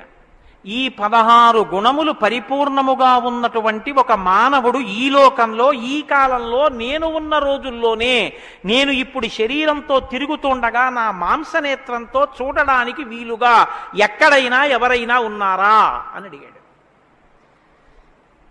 అంటే అలాంటి వారే ఉన్నారు. ఆయన భార్యయే తన ఆశ్రమంలో ఉంది. ఇది తెలుసా వాల్మీకి? తెలియదని చెప్పవలసి ఉంటుంది. మరి ఇప్పుడు ఎందుకు వచ్చింది ఈ ప్రశ్న ఆయన నోటి వెంట? అమ్మవారు వచ్చింది కాబట్టి వచ్చింది. అమ్మవారు ఎందుకు వచ్చింది? అసలు రహస్యం ఏమిటంటే, రామాయణం లోకానికి అందాలంటే సీతమ్మ యొక్క సేవాభాగ్యం వాల్మీకి లభించాలి. సీతమ్మ సేవాభాగ్యమే శారదాదేవి సేవాభాగ్యం. అది అందితే నోటి వెంట ఈ ప్రశ్న వచ్చింది. నోటి వెంట ఒక్క ప్రశ్న వస్తే యుగాలు మారిపోయినా మనుష్యుడిగా పుట్టిన ప్రతివాణ్ణి తరింపచేయగలిగిన ఒక ఆది కావ్యం ఆయన నోటి వెంట వచ్చింది. ఇది రావడానికి ముందు సీతమ్మ రావాలి. అందుకని ముందు సీతమ్మ వచ్చేసింది ఆశ్రమానికి. వచ్చి అక్కడ కూర్చుంది. ఆ రామాయణాన్ని ప్రచారం చెయ్యగలిగిన యోగ్యమైన శిష్యుల్ని కూడా సీతమ్మే వాల్మీకి ఇచ్చింది లవకుశల రూపంలో. ఇది వాల్మీకిని సీతమ్మ తరింపచేసిన తీరు మీరు జాగ్రత్తగా గమనించగలిగితే, వాల్మీకి తరించడానికి మొదటి కారణం సీతమ్మే. అందుకే ఆయన అన్నారు, నేను చెప్పిన రామాయణానికి పేరేమిటో తెలుసా? సీతాయాశ్చరితం మహత్ అన్నారు. అది సీతమ్మ చరిత్ర అన్నారు. తల్లి ఎంత గొప్ప తల్లో మీరు ఆలోచించండి. అందుకే సీతమ్మ ఒకరు, శారదమ్మ ఒకరా? కాదు. సీతమ్మే శారదమ్మ. కాబట్టే అంత జ్ఞానం వాల్మీకి ఇచ్చి ఈ ప్రశ్న వేయించింది. ఎందుకు వేయించాలి?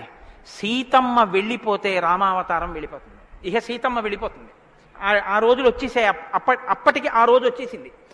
ఎందుకంటే ఇక అశ్వమేధయాగం చేసేస్తాడు రాముడు. అశ్వమేధయాగం చేస్తే సీతమ్మ కనపడుతుంది రాముడికి.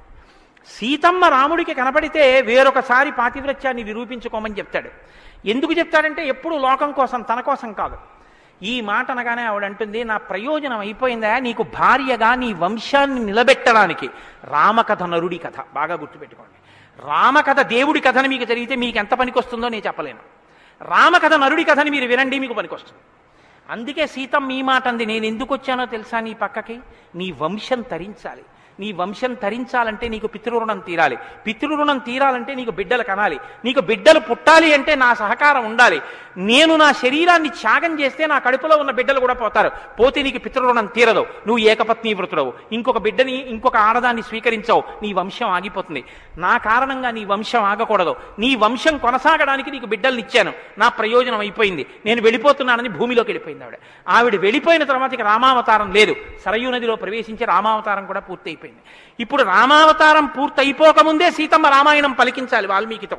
పలికించాలంటే ఈ సన్నివేశాన్ని సృష్టించాలి. నారదుణ్ణి పిలిపించింది ఆవిడ. కాబట్టి వచ్చాడు మహానుభావుడు. వస్తే ఆయన ఈ ప్రశ్న అడిగాడు. ఇప్పుడింత ఆర్తితో ఈ ప్రశ్న అనుకోకుండా నోటి వెంట వస్తే తప్ప రామాయణ కథ ప్రారంభం కాదు. అందుకని అడిగాడు, కోన్వస్మిన్ సాంప్రతంలోకే గుణవాన్ కస్య వీర్యవాన్. ఈ కాలంలో నారద మహర్షి ఇప్పుడు నేను చూడడానికి వీలుగా నేను అడిగిన మహానుభావుడు ఎవరైనా ఉన్నాడా? ఎవరు? 16 గుణములున్నవాడై ఉండాలి. గుణమన్న మాటకు అర్థం ఏమిటి? తాను గురుముఖత నేర్చుకున్నటువంటి విద్య ఏ కాలమునందు ప్రవర్తనలో ఎలా ప్రకాశించాలో అలా ప్రకాశిస్తే అది గుణముగా కనపడుతుంది. మా గురువుగారు నన్ను, నాయనా ఒరే కోటేశ్వరరావు, గోవులకు సేవ చెయ్యరా అని చెప్పారనుకోండి. నేను అలా గుళ్ళోకి వెళ్ళిపోతున్నాను. ఓ అరడజన అరటిపళ్ళు పట్టుకుని దేవాలయంలోకి వెడుతున్నాను. ఒక ఆవు నా వంక చూసి ఇలా ఇలా ఇలా ఇలా నోరు చాపింది.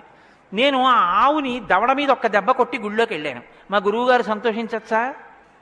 మా గురువుగారు చెప్పారు, రే పరాశక్తికి ఆవుకి తేడా లేదురా అని చెప్పారు. ఇప్పుడు నేనేం చెప్పాలి? నేను లోపలికి వెళ్ళి అర్చకుడికి ఇస్తే నివేదన చేస్తాడు. ఇక్కడో నా తల్లి ఎదురొచ్చి నా దగ్గర ప్రత్యక్షంగా తింటానని అడుగుతోంది. అమ్మ ఏమి భాగ్యం, అక్కడ ఇంకా తొక్క తీసి పెట్టాలి, ఇక్కడ తొక్కతో తినడానికి సిద్ధంగా ఉన్నావు. నా చేత్తో పెట్టుకుంటాను. 2 చెప్పులు ఇప్పి గభాల్లో 2 అరటిపళ్ళు నేను పెట్టాలి. పెడితే నేను గురువాక్యాన్ని అనుష్ఠానంలోకి తెచ్చుకున్నవాడిని. ఇప్పుడు గుణముగా ప్రకాశిస్తుంది. కోటేశ్వరరావు గారండే వాళ్ళ గురువు గారు చెప్పింది గుర్తుపెట్టుకుని ఆవుకి 2 అరటిపళ్ళు పెట్టాడు. అదో గుణం. అంటే నేను నా గురించి చెప్పుకుంటున్నాను అనుకోకండి. నేనే అటువంటి పుణ్యకార్యాలు చేసిన వాడిని కాదు మహాప్రభు. ఏదో ఉదాహరణకి చెప్పానంతే. అదే స్వోత్కర్ష కోసం చెప్పిన వాడిని కాదు. కాబట్టి గుణము అంటే విన్నది, చదువుకున్నది, ప్రవర్తనయందు ఆ సందర్భంలో ప్రకటనమైతే, ప్రకాశిస్తే గుణం అవుతుంది. అలా ఉన్నాయా ఎవరికైనా? అలా ఉన్నవాడు ఉన్నాడా? గురువుగారి దగ్గర నేర్చుకున్నవి అనుష్ఠానంలోకి వచ్చేటప్పటికి గురువు ఏం చెప్పారో అలా ప్రవర్తించిన వాడు ఉన్నాడా? మీరు ఇలా వినండి రామాయణాన్ని. ఇంక తర్వాత కోన్వస్మిన్ సంప్రదంలోకే ఎప్పుడో కాదు వామనమూర్తి ఉన్నారు, నరసింహావతారం ఉందని చెప్పకు. ఇప్పుడున్నాడా? ఇది వాల్మీకి ప్రశ్న. కోన్వస్మిన్ సంప్రదంలోకే గుణవాన్ కస్య వీర్యవాన్. వీర్యవాన్ అంటే వీర్యవంతుడు ఉన్నాడా? వీర్యవంతుడంటే ఎటువంటి యుద్ధం వచ్చినా చెక్కు చెదరకుండా తానుగా నిలబడి తనలో ఏ మార్పు లేకుండా బయట మార్పు తేగలిగిన వాడు, ఎంతమందినైనా పడగొట్టగలిగిన వాడు. అటువంటి వాడు ఉన్నాడా?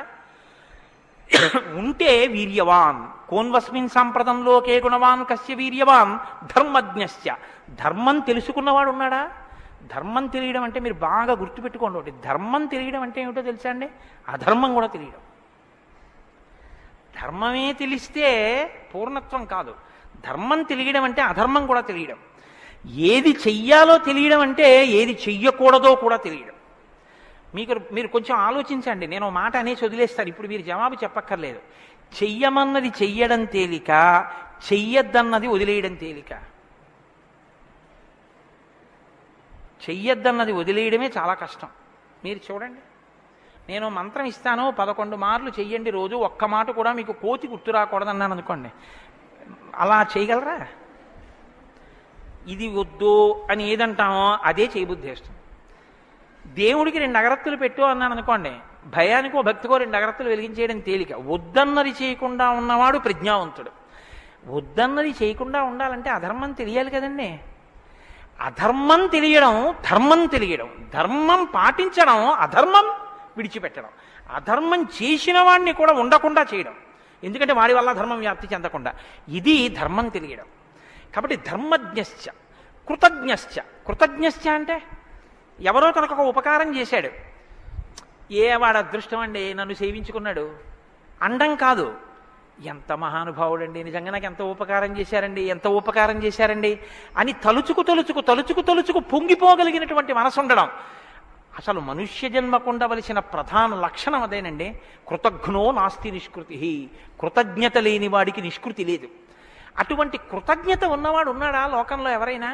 ధర్మజ్ఞశ్చ కృతజ్ఞశ్చ సత్యవాక్యో. ఎప్పుడూ సత్యమే మాట్లాడాలి, మిన్ను విరిగి మీద పడిపోని నేను సత్యమే చెప్తాను అని వ్రతం పట్టినవాడు ఎవరైనా ఉన్నాడా? సత్యవాక్యో దృఢవ్రత. ఒక పని మొదలు పెడితే అనుకున్నాం కాదండి అది అలా అవుతుందా అందుకని వదిలేశాను లేండి ఇప్పుడు మార్చేశాను సంకల్పం అనకుండా, తాను ఒక్కసారి నోటి వెంట ఇది చేస్తానని అంటే పిడుగులు పడిపోయినా ఆ పని చెయ్యగలిగినటువంటి వాడు, దాన్ని విడిచిపెట్టనటువంటి వాడు, అటువంటి పూనిక ఉన్నవాడు ఉన్నాడా? దృఢవ్రత.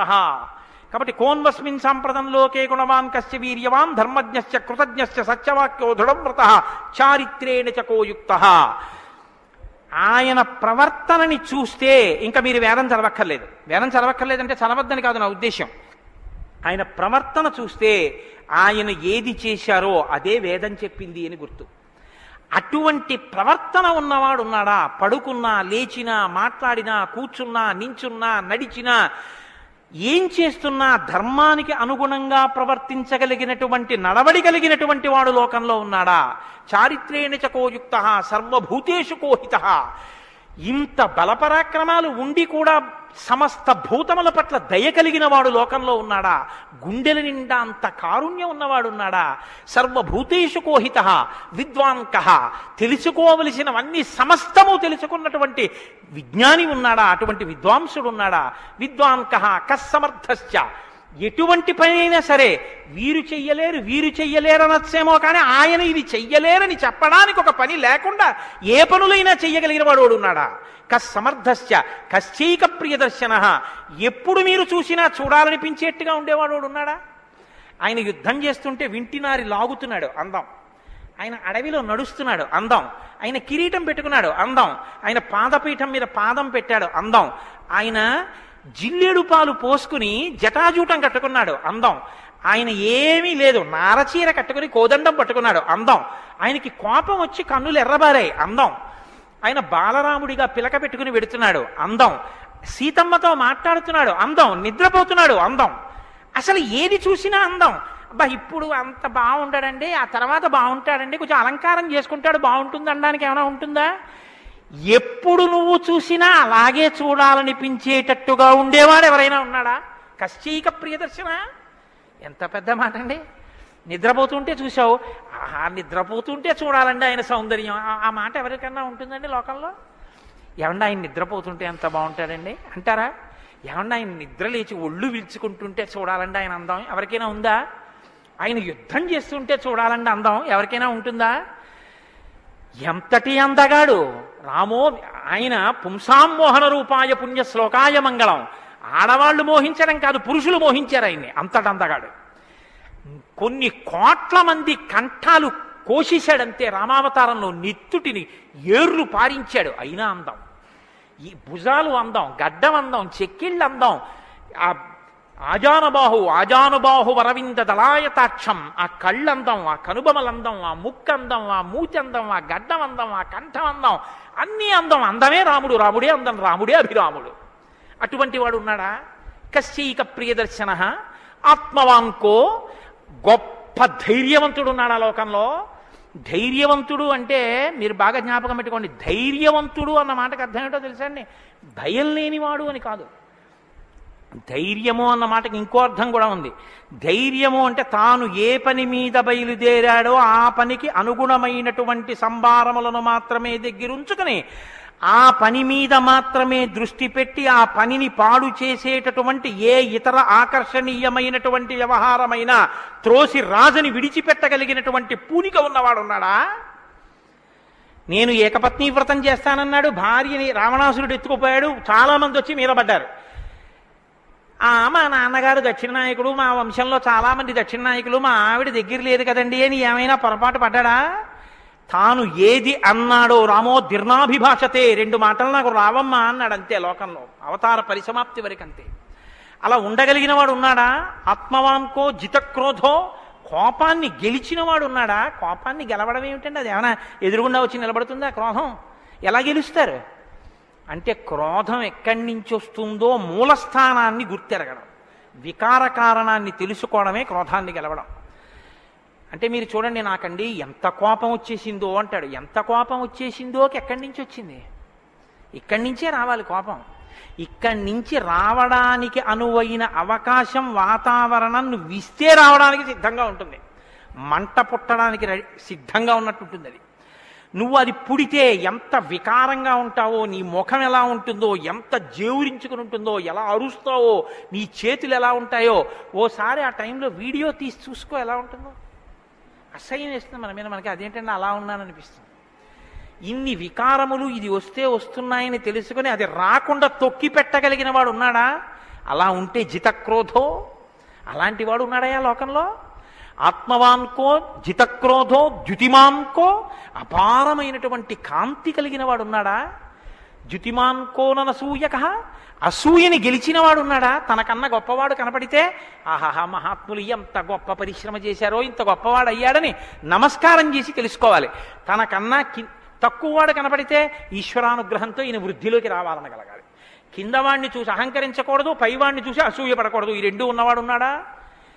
ద్యుతిమాన్కో ననసూయక కస్య బిభ్యతి దేవాస్య జాత రోషస్య సంయుగే.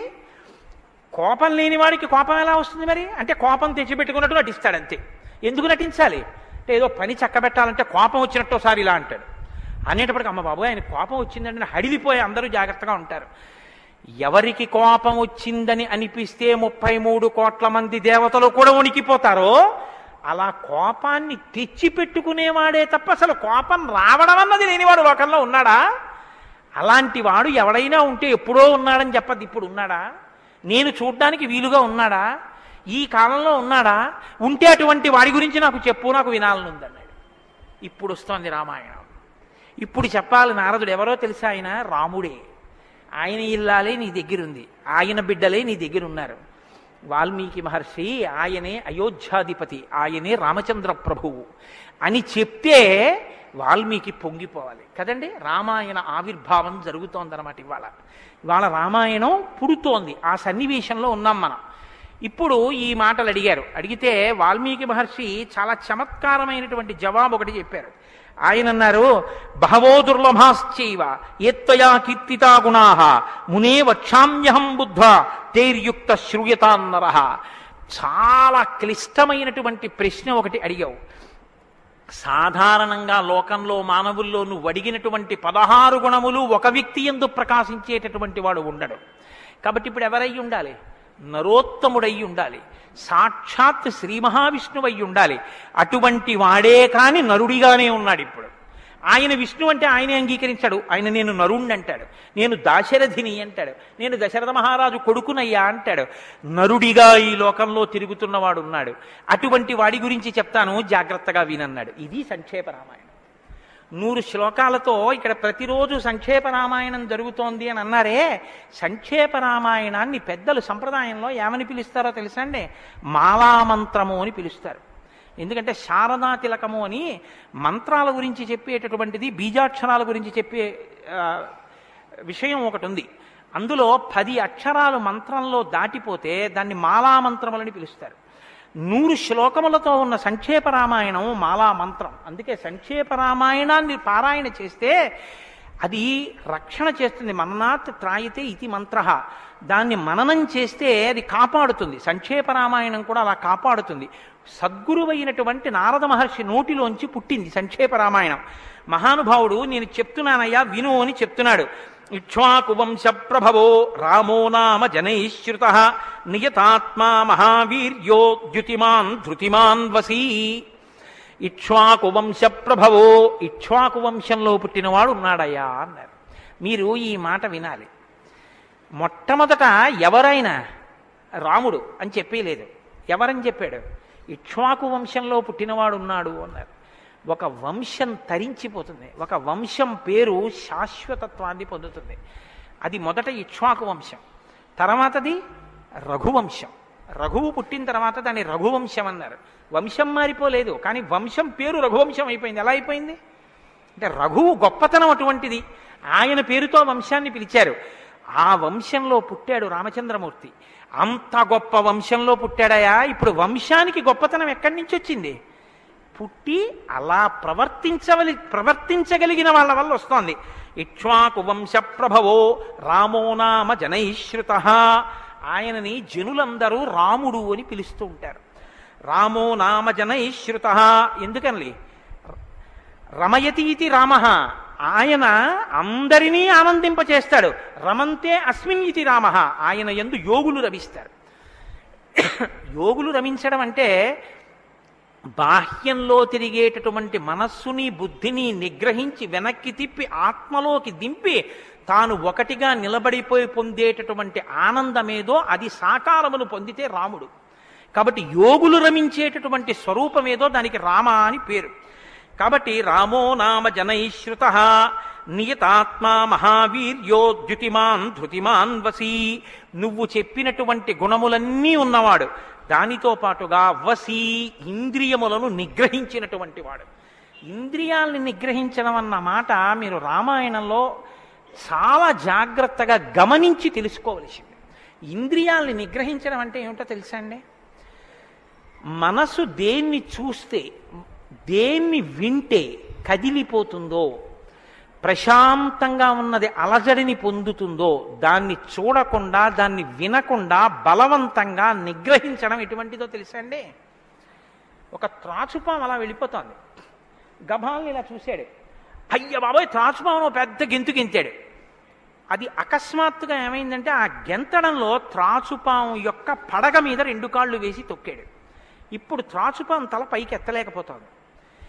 ఇప్పుడు తను త్రాచుపాము నా కాళ్ళ కింద ఉంది, నన్ను ఏం చేస్తుంది అని ఉండగలడని మీరు అనుకుంటున్నారా? అతను గడగడ ఉనికిపోతూ చెమట్లు పట్టేస్తున్నాయి.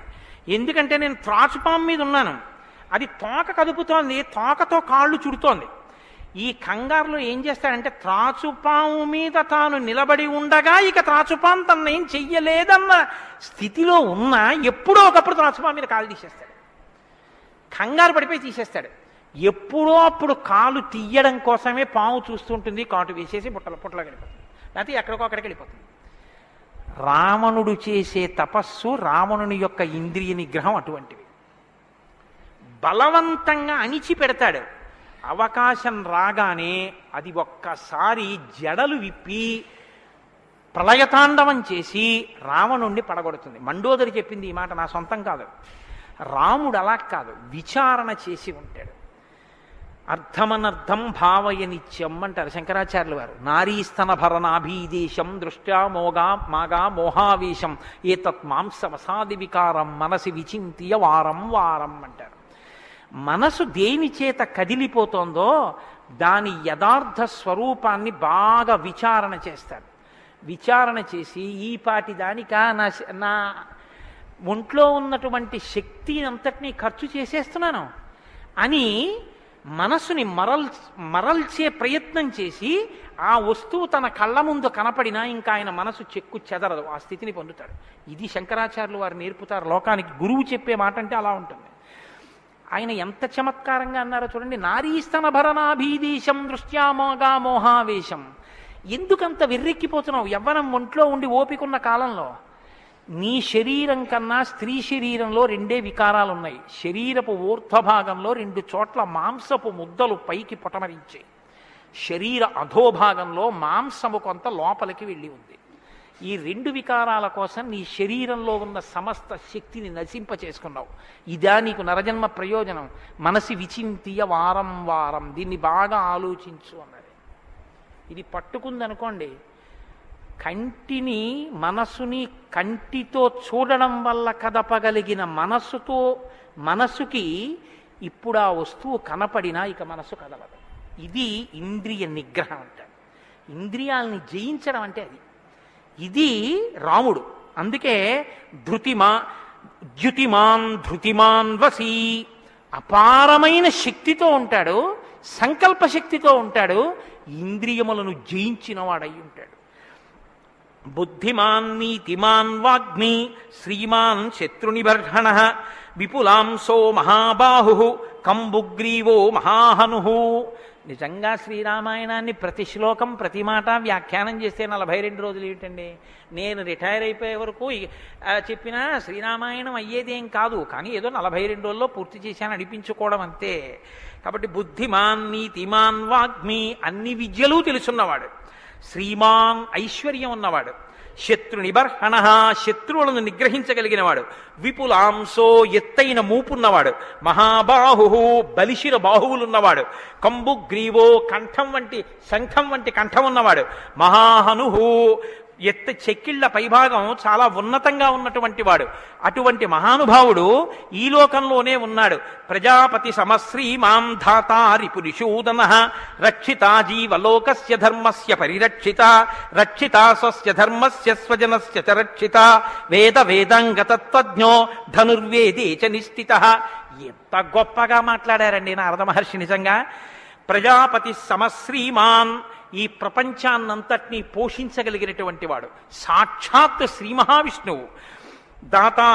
ధాతారిపునిషూదన శత్రువులను నిగ్రహించగలిగిన వాడు, రక్షితా జీవలోకస్య ఈ లోకాలన్నింటినీ రక్షించగలిగినవాడు, ధర్మస్య పరిరక్షిత ధర్మాన్ని రక్షించేటటువంటి వాడు.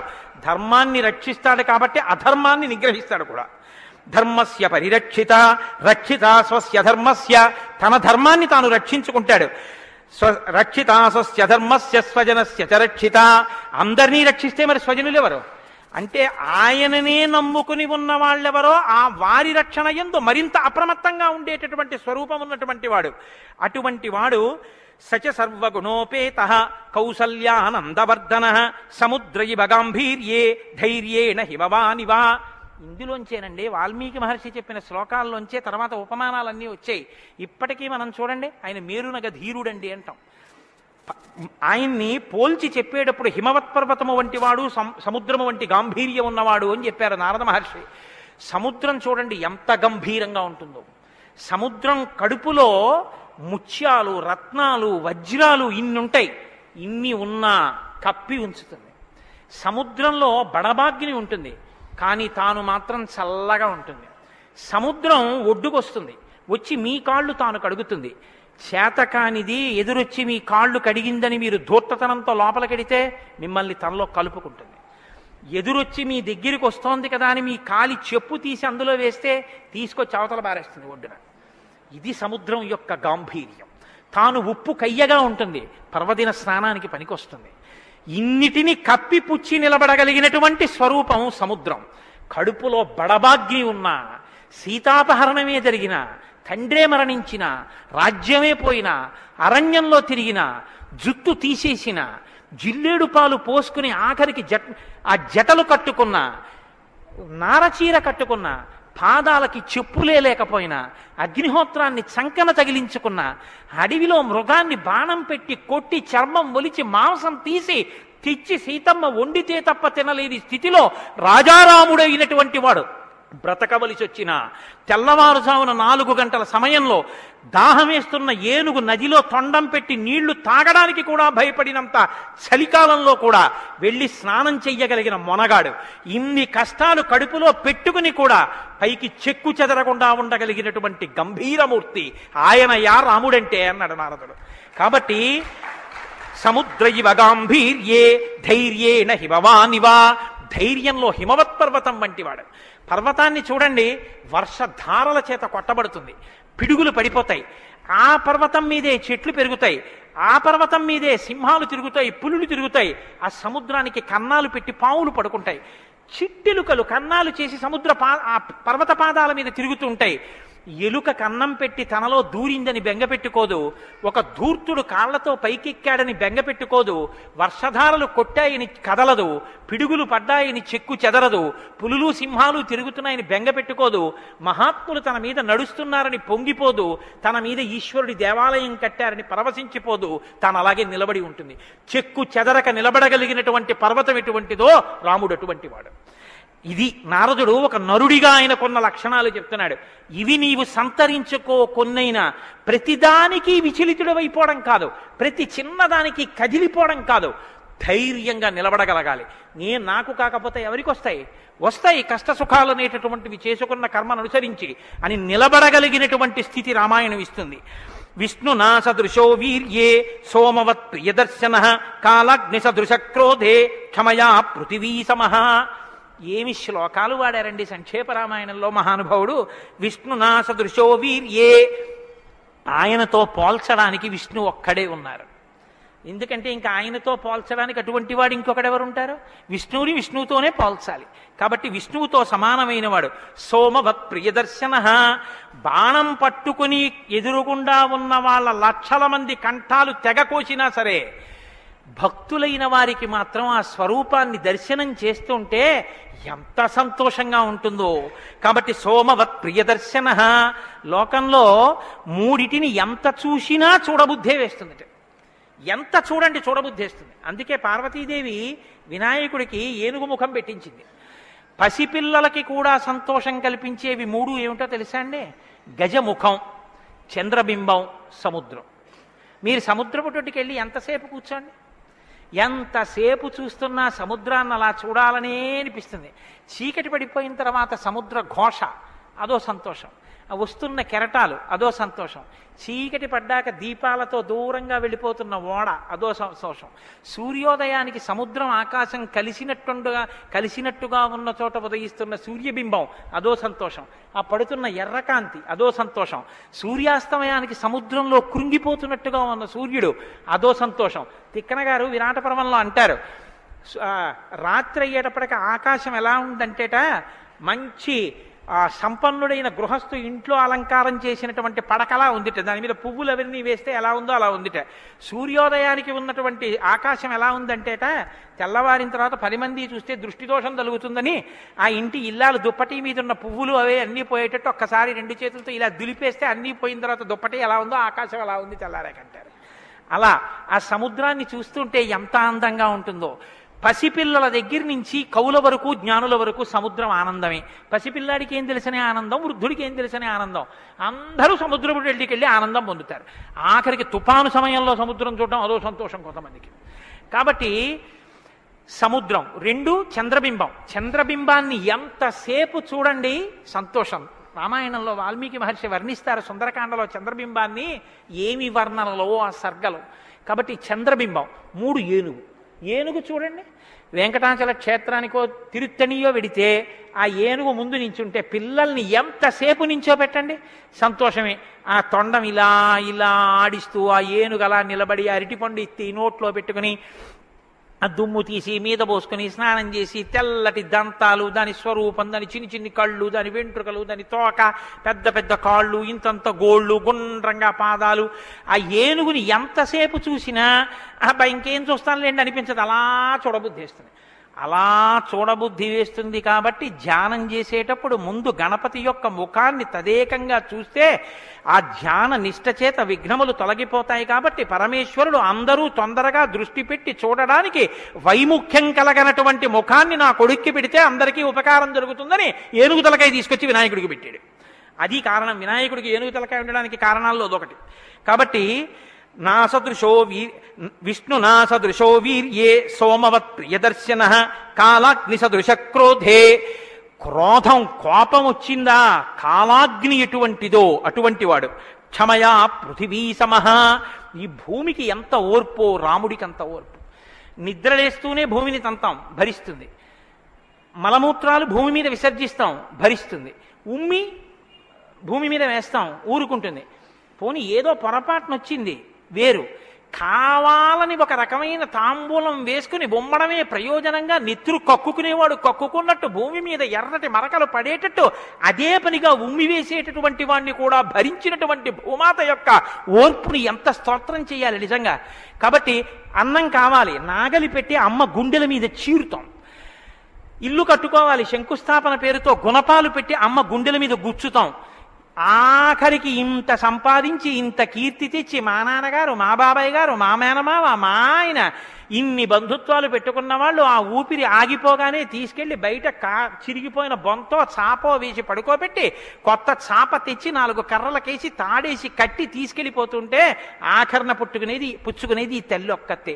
ఎవ్వరు ఇంట్లో ఒక్క రాత్రి కూడా ఉంచుకోరు. యావత్ పవనో నివసతి దేహే తావత్ పృచ్చతి కుశలంగేహే గతవతి వాయౌ దేహాపాయే భార్యా బిభ్యతి తస్మిన్ కాయే అంటారు శంకర భగవత్పాదులు. అటువంటి ఈ తల్లిది ఎంత ఓర్పో, ఎన్ని అపచారములు చేసినా కూడా కడుపులో పెట్టుకునేటటువంటి అమ్మ స్వరూపమైనటువంటి భూమికి ఎంత ఓర్పు ఉందో అంత ఓర్పు కలిగిన వాడయ్యా రామచంద్రమూర్తి. కాబట్టి ధనదేన సమస్యాగే సత్యే ధర్మ ఇవాపరః. కుబేరుడు ఎంతటి ధనవంతుడో అంతటి మహానుభావుడు, అటువంటి త్యాగం ఉన్నవాడు. సత్యే ధర్మ ఇవాపరః. సత్యము ధర్మము ఒకదాన్నొకటి ఎలా కాపాడుకుని రక్షించుకుంటాయో అలా రక్షించి కాపాడగలిగినటువంటి వాడు. తమేవం గుణ సంపన్నం రామం సత్యపరాక్రమం. ఇన్ని గుణములు కలిగినటువంటి రామచంద్రమూర్తి సాక్షాత్తుగా సత్యపరాక్రముడైనటువంటి వ్యక్తి. ఆయన పరాక్రమం సత్యమే పరాక్రమముగా కలిగినటువంటి వాడు. అటువంటి వాడు రామచంద్రమూర్తిని ఆ రాముని యొక్క కథని సంక్షేపంగా చెప్పారు. సంక్షేపంగా అంటే వివరంగా కాదు, బాగా గుర్తుపెట్టుకోండి. వివరంగా చెప్పలేదు, కేవలం ఏదో విహంగ వీక్షణం అంటారు చూసారా, ఒక్కసారి స్థాళీపులాక న్యాయంగా ఒకసారి అలా చెప్పేశారు. అది ఎంత తేలిగ్గా చెప్పేశారంటే సజగామ వనం వీర ప్రతిజ్ఞామనుపాలయన్ పితుర్వచన నిర్దేశాత్ కైకయ్యా ప్రియకారణాత్ అంటూ. కానీ సంక్షేప రామాయణ శ్లోకాలండి, అవి నిజంగా మంత్రాలే.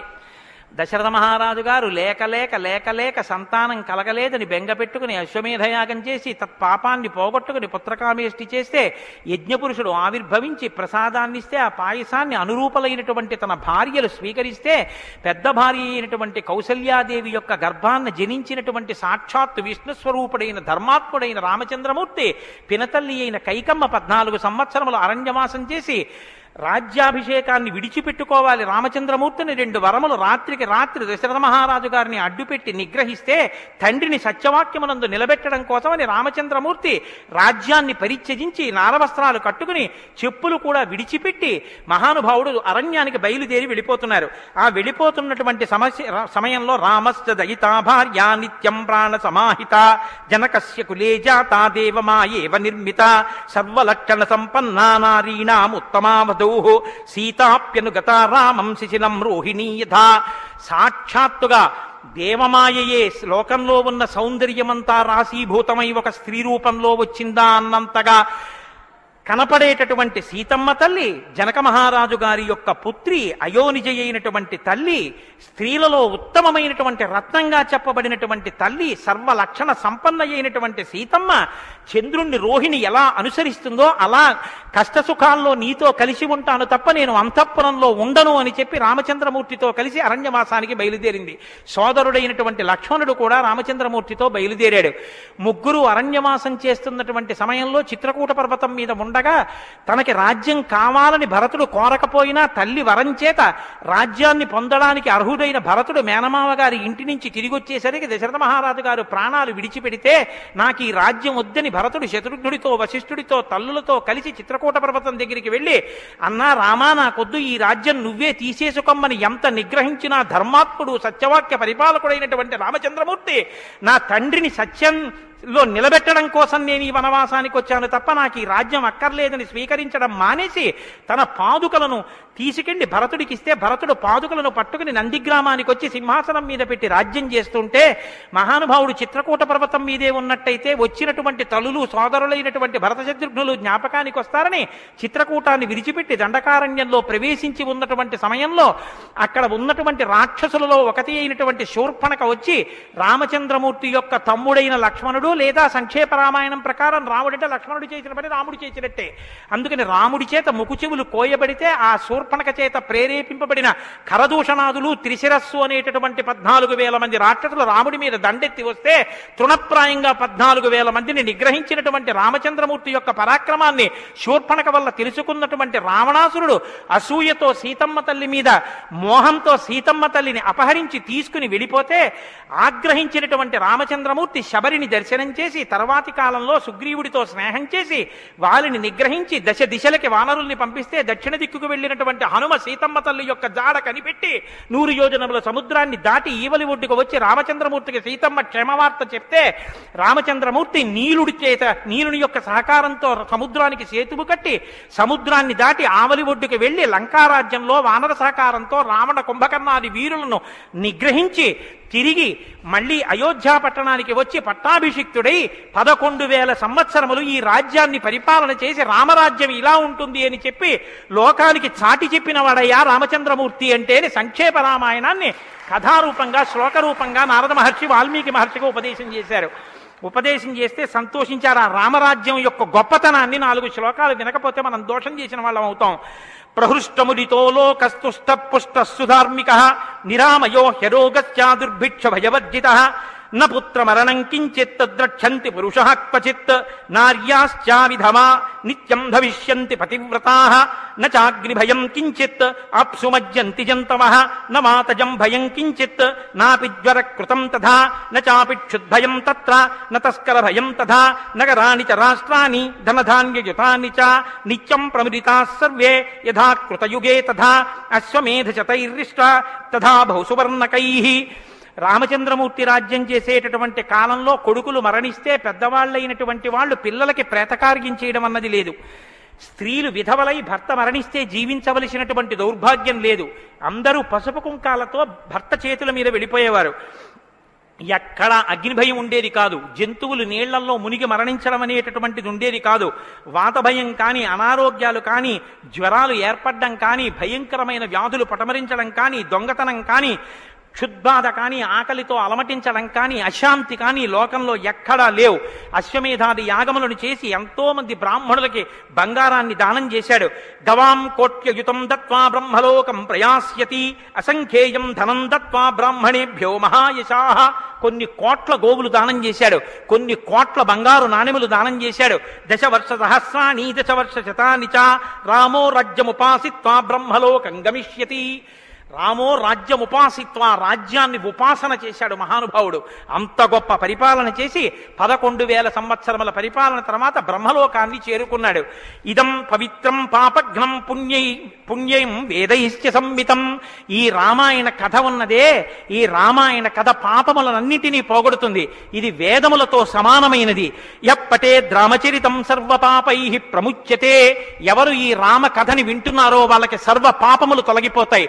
సత్యం సత్యం పునఃసత్యం, ఇందులో అనుమానమేమీ లేదు. ఏతదాఖ్యానమాజుష్యం పఠన్ రామాయణం నరః. ఎవరు ఈ రామాయణాన్ని చదువుకుంటున్నారో వింటున్నారో వాళ్ళకి ఆయుష్యం నిలబడుతుంది, అపమృత్యు దోషం తొలగిపోతుంది.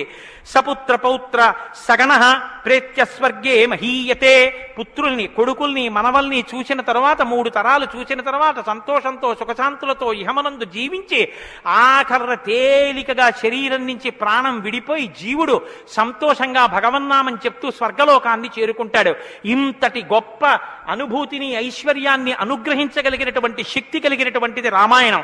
కాబట్టి ఎల్లరూ ఈ రామాయణాన్ని చదువుకోవాలి, వినాలి, ధరించాలి అని నారద మహర్షి వాల్మీకి మహర్షికి చెప్తే తదేక ధ్యానంతో ఆ మాలామంత్రంగా వినపడిన సంక్షేప రామాయణాన్ని విని పొంగిపోయిన హృదయంతో తన్మయత్వంతో ఉన్నటువంటి వాల్మీకి మహర్షి యొక్క స్థితి దగ్గర ఇవాల్టి ఉపన్యాసాన్ని పూర్తి చేస్తున్నారు. రేపటి రోజున అసలు ఎలా ఆవిర్భవించిందో, తన్మయత్వంలో ఉన్న వాల్మీకి మహర్షి ఎలా బయలుదేరారో, రామాయణం ఎలా వచ్చిందో, ఏం జరిగిందో ఆ విషయాన్ని మీకు మనవి చేసి రామాయణ కథా ప్రారంభం చేసే అనుగ్రహాన్ని రామచంద్ర ప్రభు నాకు కృపచేయుగాక. రేపు ఖచ్చితంగా 6 గంటల 30 నిమిషాలకి కథా ప్రారంభం అయిపోతుంది. లేకపోతే 7 రోజుల్లో బాలకాండ పూర్తి కాదు. కాబట్టి మంగళాశాసనపరై మదాచార్య పురోగమై సర్వైశ్చ పూర్వైరాచార్యై సత్కృతాయాస్తు మంగళం. మంగళం కోసలేంద్రాయ మహనీయ గుణాత్మనే చక్రవర్తి తనూజాయ సర్వభౌమాయ మంగళం ఉమాకాంతాయ కాంతాయ కామితార్థప్రదాయినే శ్రీగిరీశాయ దేవాయ మలినాథాయ మంగళం కరచరణకృతం వా కర్మవాక్కాయజం వా శ్రవణనైనజం వా మానసం వాపరాధం విహితం వా సర్వమేత్తక్షమస్వ శివ శివ కరుణాబ్ధే శ్రీ మహాదేవ శంభో సర్వం శ్రీ ఉమామహేశ్వర పరబ్రహ్మార్పణమస్తు. స్వస్తి. అయ్యా దయచేసి అయ్యండి అందరూ ఒక్క నిమిషం కూర్చోండి. కలియుగంలో అత్యంత పవిత్రమైంది అని కదా నేను మీతో మనవి చేశాను రామనామం గురించి. శ్రీరామాయణం వినడం ఒక మహద్భాగ్యం. నన్ను నమ్మండి, నేను చెప్తున్నానని నేను చెప్పట్లేదు. జీవితంలో రామాయణం వినడం అనేటటువంటిది కొన్ని కోట్ల కోట్ల కోట్ల జన్మల తర్వాత లభించేటటువంటి అదృష్టం. అందున సంపూర్ణ రామాయణం బాలకాండ నుంచి పట్టాభిషేకం వరకు ఏకబిగిన మండల కాలం రామాయణం వినడం అనేటటువంటిది సంభవం అయ్యేటటువంటి విషయం కాదు. అది కేవలం పూర్వపుణ్యం రామానుగ్రహం ఉంటేనే సాధ్యమయ్యేటటువంటి విషయం. అటువంటి రామ కథ విన్న తర్వాత మనం కేవలం లేచి వెళ్ళిపోవడం వల్ల ప్రయోజనం కన్నా రామనామాన్ని చెప్పి వెడితే చాలా బాగుంటుంది. రామనామం కేవలం రామ అనడం కన్నా పెద్దలు మనకు ఒక మార్గాన్ని ఇచ్చారు. రామ రామ రామ అని 3 మాటలంటే ఆ రోజున వాళ్ళు విష్ణు సహస్రం చెప్పిన ఫలితం. అది ఇంట్లో అంటేనే అంత ఫలితం ఇస్తే ఒక దేవాలయ ప్రాంగణంలో, అది జగద్గురు పీఠ ప్రాంగణంలో ఎంత శక్తివంతం ఆలోచించండి. అందుకే రామ రామ రామ 1000 ఎలా అవుతుందని మీకు అనుమానం ఉండొచ్చు. అక్షరాల్ని అంకెల్లోకి మార్చే సంప్రదాయం ఉంది. 2 మా 5 రామ రామ రామ అంటే 2 5 2 × 5 × 2 × 5 × 2 × 5 2 5 10 10 2 20 20 100 100 200 200 1000 సహస్రనామ తత్తుల్యం రామనామ వరాననే. కాబట్టి శ్రీరామ రామ రామ అంటే విష్ణు సహస్రం చెప్పి వెళ్ళిపోయినట్టు. కాబట్టి నేను మకుటం అంటూ ఉంటాను. మకుటం మీరందరూ కానీ నేను దానికి వివరణం ఒకటి అంటూ ఉంటాను. మీరు మీ అందరూ కూడా చక్కగాను రామనామము రామనామము రమ్యమైనది రామనామము అని మీరంటారు. ఉండండి ఉండండి, మీ త్వర చాలా గొప్పది. అలా అంటే రామనామము రామనామము రమ్యమైనది రామనామము అలా అన్నప్పుడు 3 మాటలు రామ రామ రామ అంటారు. మీరు ఎన్ని మాటలు అన్నారో అన్ని మాటలు విష్ణు సహస్రం చెప్పింది. పైగా మీరు ఒకటి గుర్తు పెట్టుకోండి, నేను పూర్తి విశ్వాసంతో చెప్తున్నాను. వ్యక్తిగత అనుభవాలు వేదికల మీద చెప్పడం నాకు ఇష్టం ఉండదు. శ్రీరామాయణం జరగడానికి అందరికన్నా ముందే స్వామి హనుమ వస్తారు. అందుకే రామాయణం చెప్పేటప్పుడు హనుమ కోసం ఒక ఆసనం వేస్తారు. ప్రచ్ఛన్న రూపంలో వచ్చి కూర్చుంటారు. అదిగో ఆ ఆసనం, అది రామచంద్రమూర్తి పాదాల దగ్గర ఖాళీగా ఉంచిన ఆసనం ఎవరికంటే హనుమ కొరకు. దాని మీద వారు కూర్చుంటారు. అందుకే పుష్పాలంకారంతో శోభింపచేస్తారు. ఆయనకి ఆ పూలహారం వేశాను. రామనామం చెప్తుంటే ఆయన ఇలా చూస్తూ ఎవరా రామనామం చెప్తున్నారో పొంగిపోతారట. రాముడు హనుమ ప్రీతి పొందేస్తారు. ఎంత అసలు సీతమ్మ పరవశించిపోతుంది. నేను మీకు ఇప్పుడే చెప్పాను, వాక్కు ఉన్నది ఒక్క మనుష్య జన్మకే. అది మన భాగ్య విశేషం చెప్పగలను. రోజు అలాని మీతో నేనేం గంట సేపు చెప్పించను. ఒక్క 11 పర్యాయాలు అందులో నాకు ఏది అనిపించాలనిపిస్తే అవి అనిపిస్తూ ఉంటాను. నేను వివరణతో కూడిన మాట అంటాను, మీరు రామనామము రామనామము రమ్యమైనది రామనామము. నేను గొప్పకి చెప్పట్లేదు, మీతో మాట మనవి చేస్తా. నేను అయ్యప్ప స్వామి దేవాలయంలో సంపూర్ణ రామాయణ ప్రవచనం చేసిన రోజుల్లో ఇది అనిపించేవాళ్ళం. రామాయణం అయిపోయిన తర్వాత రామాయణం సీడీలు ప్రపంచవ్యాప్తంగా అన్ని దేశాలకి వెళ్ళాయి. అయితే అమెరికా నుంచి నాకు ఫోన్లు వచ్చాయి, గురుగారు ఒక్కసారి వినండి అని. వాళ్ళు ప్రతిరోజు రామాయణం వినేటప్పుడు ఖాళీ కుర్చీ వేసి టేప్ రికార్డర్ పెట్టి 6:25 అవుతుంటే కోటేశ్వరరావు ఉపన్యాసానికి వస్తున్నారని భావన చేసుకుని వాళ్ళు టేప్ రికార్డర్ ఆన్ చేసి ఉపన్యాసం వినేసి నేను చెప్తుంటే వాళ్ళు రామనామం చెప్తూ అమెరికాలో వాళ్ళందరూ కలిసి పట్టాభిషేకానికి ఊరేగింపుగా ఉపన్యాసంలో ఎలా చెప్పానో అలా వెళ్ళి పట్టాభిషేకం చేస్తూ వాళ్ళు ఫోన్లో నాకు వినిపించారు. ఎందుకని అంటే నేను సముద్రం దాటి రాను అన్నాను. అందుకని నేను వెళ్ళలేదు పాపం చూడ్డానికి. కానీ ప్రపంచంలో ఎన్ని దేశాలలోనో అలా చెప్పుకుని ఎన్ని కోట్ల రామనామం జరిగిందో, ఎన్ని చోట్ల పట్టాభిషేకాలు జరిగాయో. మళ్ళీ ఆనాడు సంపూర్ణ రామాయణం చెప్పించాడు రామచంద్ర ప్రభు. ఈనాడు మళ్ళీ గుంటూరు శారదాపీఠంలో చెప్పగలుగుతున్నాం. కాబట్టి మీ అందరూ కూడా చక్కగా భక్తి శ్రద్ధలతో చెప్పండి. ఒక సంప్రదాయానికి దీన్ని ఆవిష్కరిస్తున్నాం. ఇవాళ మీ అందరికీ కూడా దీన్ని బహుమానం చేస్తారు. మీ అందరూ కూడా చక్కగా ప్రతిరోజు దీన్ని తీసుకొచ్చి రోజు ఇందులోంచి నామాలు చదువుకోవచ్చు, మీ ఇంటి దగ్గర కూడా చదువుకోవచ్చు. ఇవాళ మాత్రం నేను చెప్పింది మకుటని చెప్పండి. 108 నామాల్లో సంపూర్ణ రామాయణం నామరామాయణం అని ఇది కూడా మీకు బహుమానం చేస్తున్నారు. ఇది కూడా మీరు చదువుకోవచ్చు. శ్రీరామనామము రామనామము రమ్యమైనది రామనామము రామనామము దారి నుంటిగా నడచు వారికి తోడు నీడే రామనామము రామనామము రామనామము రమ్యమైనది రామనామము నారదాది మహామునీంద్రులు నమ్మినది శ్రీరామనామము రామనామము రామనామము రమ్యమైనది రామనామము కోరికొలచిన వారికెల్లను కొంగు బంగరు రామనామము రామనామము రామనామము రమ్యమైనది రామనామము అండపిండ బ్రహ్మాండములకు ఆధారమైనది రామనామము రామనామము రామనామము రమ్యమైనది రామనామము బ్రహ్మ సత్యము జగన్మిథ్యా భావమే శ్రీరామనామము రామనామము రామనామము రమ్యమైనది రామనామము ఆంజనేయుని వంటి భక్తులకాశ్రయము రామనామము రామనామము రామనామము రమ్యమైనది రామనామము రాకడయు పోకడయు లేనిది రమ్యమైనది రామనామము రామనామము రామనామము రమ్యమైనది రామనామము నిర్వికారము నిర్వికల్పము నిర్గుణము శ్రీరామనామము రామనామము రామనామము రమ్యమైనది రామనామము జీవితంబున నిత్య జపముగ చేయవలె శ్రీరామనామము రామనామము రామనామము రమ్యమైనది రామనామము నిజ స్వరూపము బోధకంబగు తారకము శ్రీరామనామము రామనామము రామనామము రమ్యమైనది రామనామము వేదవాక్య ప్రమాణములచే అలరుచున్నది శ్రీరామనామము రామనామము రామనామము రమ్యమైనది రామనామము తల్లివలె రక్షించు సుజనుల నెల్ల కాలము రామనామము రామనామము రామనామము రమ్యమైనది రామనామము మంగళంబగు భక్తితో పాడిన శుభకరంబగు శ్రీరామనామము రామనామము రామనామము రమ్యమైనది రామనామము. స్వస్తి. రేపు 6:30 తిరిగి ప్రవచనాన్ని ప్రారంభం చేద్దాం.